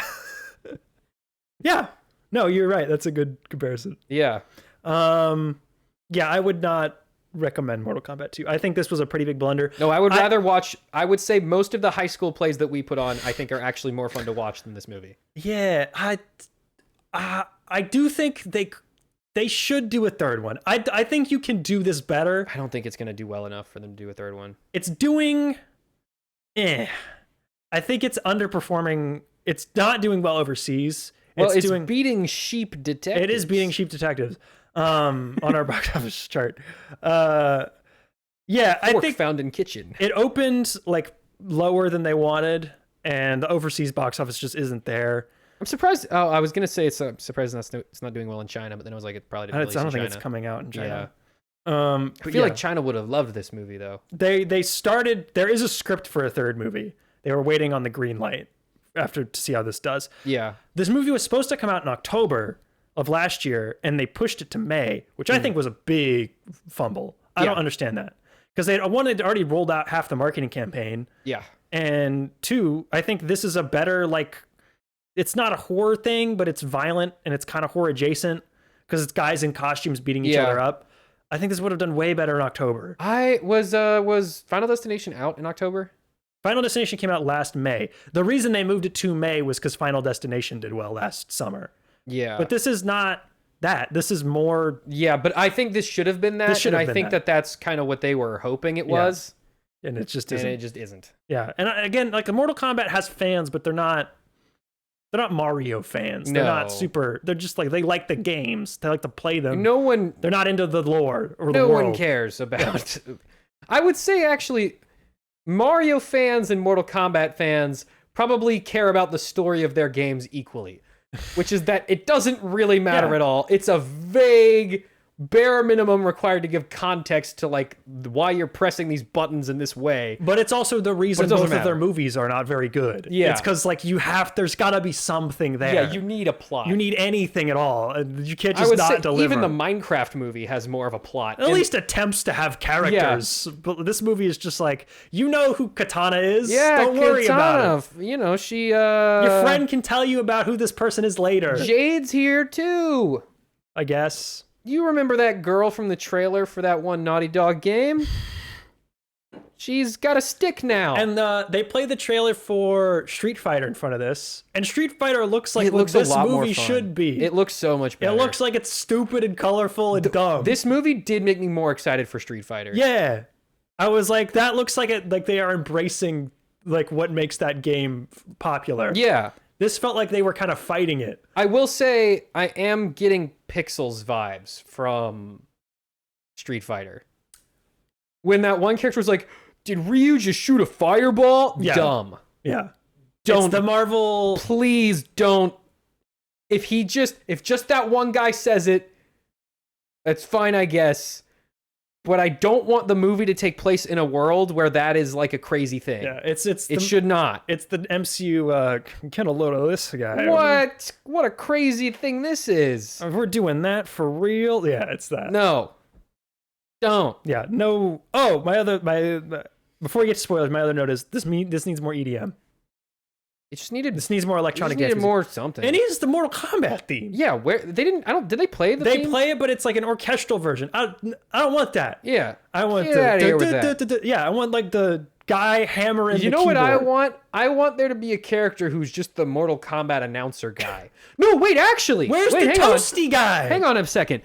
Why didn't the Mortal Kombat have like some god who spawns in and he just goes fatality, or goes like combo, or whatever, does things, says why the things. Does this interdimensional ancient fighting tournament have no spectators ever? Yeah. Why is it always just two people alone in a room? That's what I was so waiting for the final battle or something to be in an arena, and there's a crowd of people going, yeah, woo! And then there's an announcer guy who's like, Shao Kahn versus other guy, Scorpion, go! And then they fight, and then when one of them dies, he goes, fatality. Yeah. That should have happened.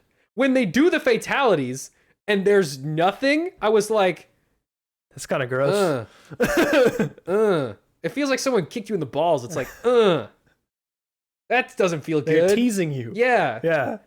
Okay, let's do spoilers. I only have like 2 spoiler thoughts.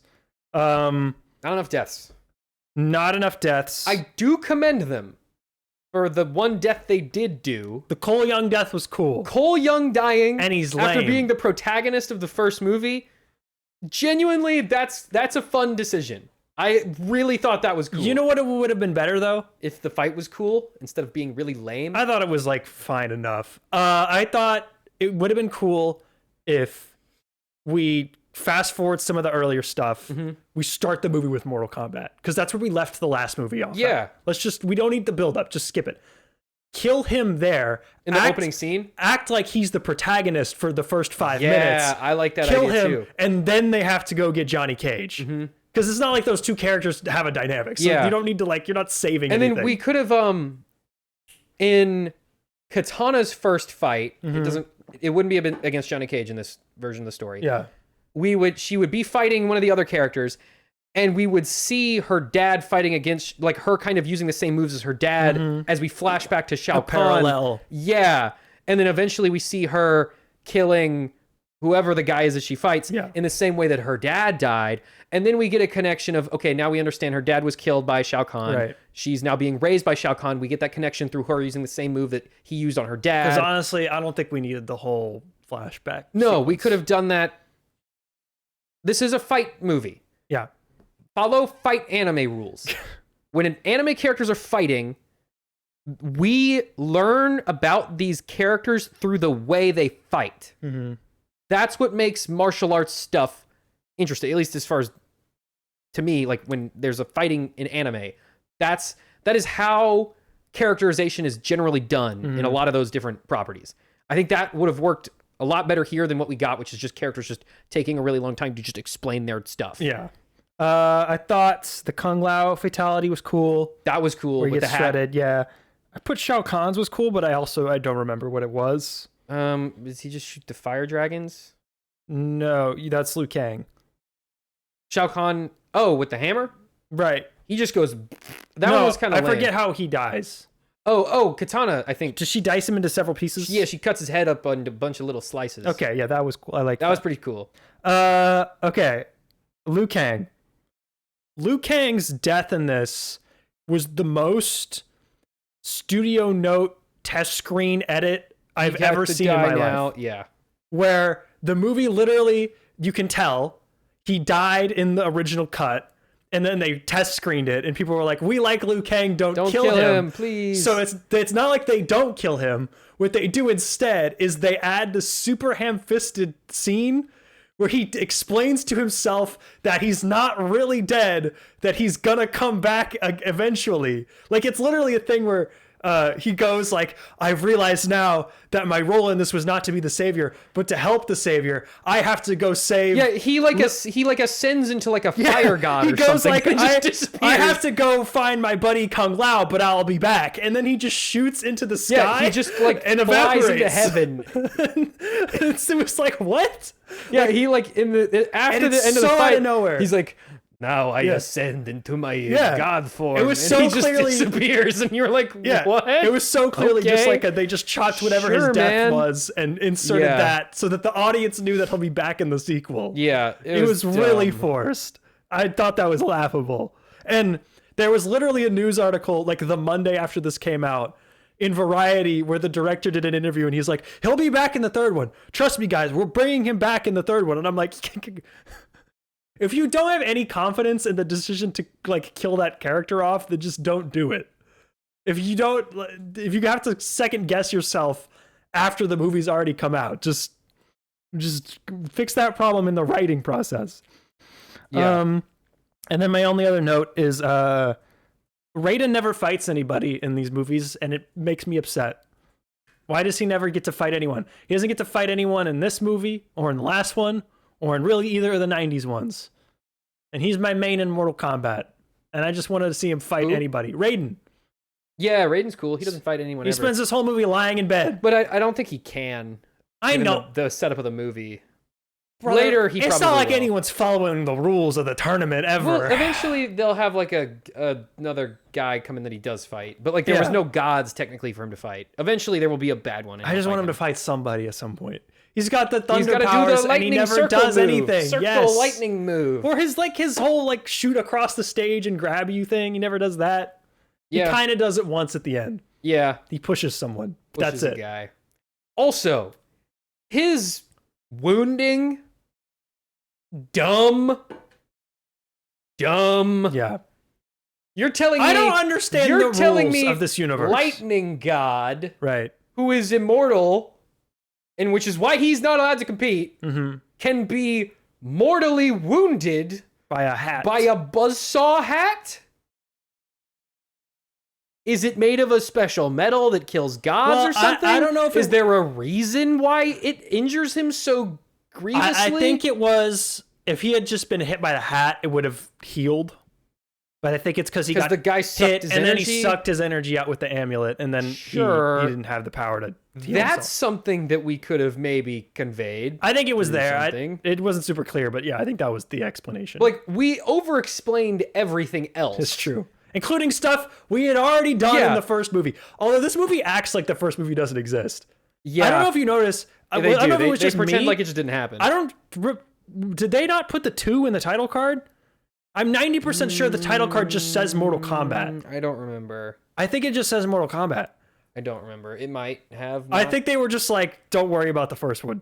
It's fine. I mean, it really doesn't matter. But then why did you make the first one? What was the point of all that?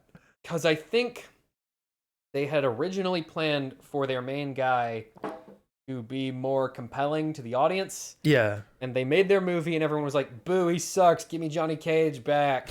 And then they were like, okay, fine. We'll make the lamest version of Johnny Cage and then also kill the new guy. Yeah. Now everyone's going to be like, Look at my cool OC. He has a okay. he's got a stick. he's got golden arms. Ew. Yeah. Okay. Anyway, yeah, that's all I have to say about Mortal Kombat. Yeah, me This too. franchise is not anything to me, really. I'm good. I think. Oh, if they make a third one, I'll probably watch it. I will- the hopes that it's better.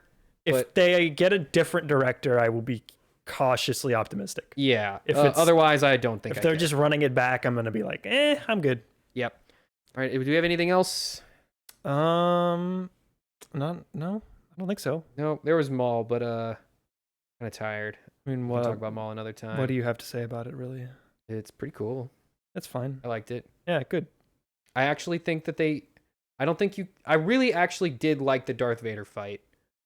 And I don't think that it was particularly, I think they like to shoehorn Darth Vader into a lot of things, but I think it did make enough sense for him to be here. Yeah, Because, like, I agree. this isn't just some run-of-the-mill Jedi. This isn't just freaking Ezra. Yeah, he's the like, Darth number Vader showing one up in most wanted Rebels criminal. makes no sense. Yeah, Him showing up for Darth Maul, okay. Darth Maul's a problem. I don't think a regular is Inquisitor there can kill a him. single Jedi that we know has survived Order 66 that Darth Vader hasn't gone after directly? Have the Inquisitors been able to Yes. handle anyone on Yes, their own? remembering Obi-Wan show? That one that they hang in the town Right, square? okay, yeah. He's the only one who they allowed to tackle And him. presumably the Purge troopers do something to someone. Presumably, yeah. You'd think. Oh wait, the one that you kill as Cal Kestis, the one who turned bad on Malachor. Oh. Yeah, I him. guess. Darth Vader doesn't go after him. You kill him. Yeah. I was thinking like Cal Kestis does run into Vader. Barriss Kanan- Offee, I think, technically, once she turns back But good. she worked for the Inquisitors. So yeah, like, but she turns back good and then they just kind of leave her Yeah. alone. Which doesn't make any sense, but okay. Maybe they were after her and they just didn't find her. Yeah. They seem to be pretty The awfully Inquisitors bad are, I think, well, at their jobs. it's pretty clear that, to me, the Inquisitors are Jedi Padawans who were forced to be a part of the dark They side. were brainwashed. So, not only did they not even come remotely close to finishing any sort of training, but they're being brute forced into using an aspect of the Force that is inherently incompatible with them. yeah. So Ahsoka no-diffing two of them kind of makes sense. Especially her being Anakin's apprentice And just generally being cracked. Being The Dave goat. Filoni's preferred Dave Filoni's character. favorite, but I don't even care. Ahsoka's cool. Yeah, sometimes. Not in that show. Yeah. All right, anyway. Yeah, so we'll be back next week. Canceled Star Wars Projects Draft. Boys Season 5. Mm-hmm. And Obsession, maybe. And then Obsession, also, maybe. of course, whatever news happens in the next week. Bye-bye! Goodbye!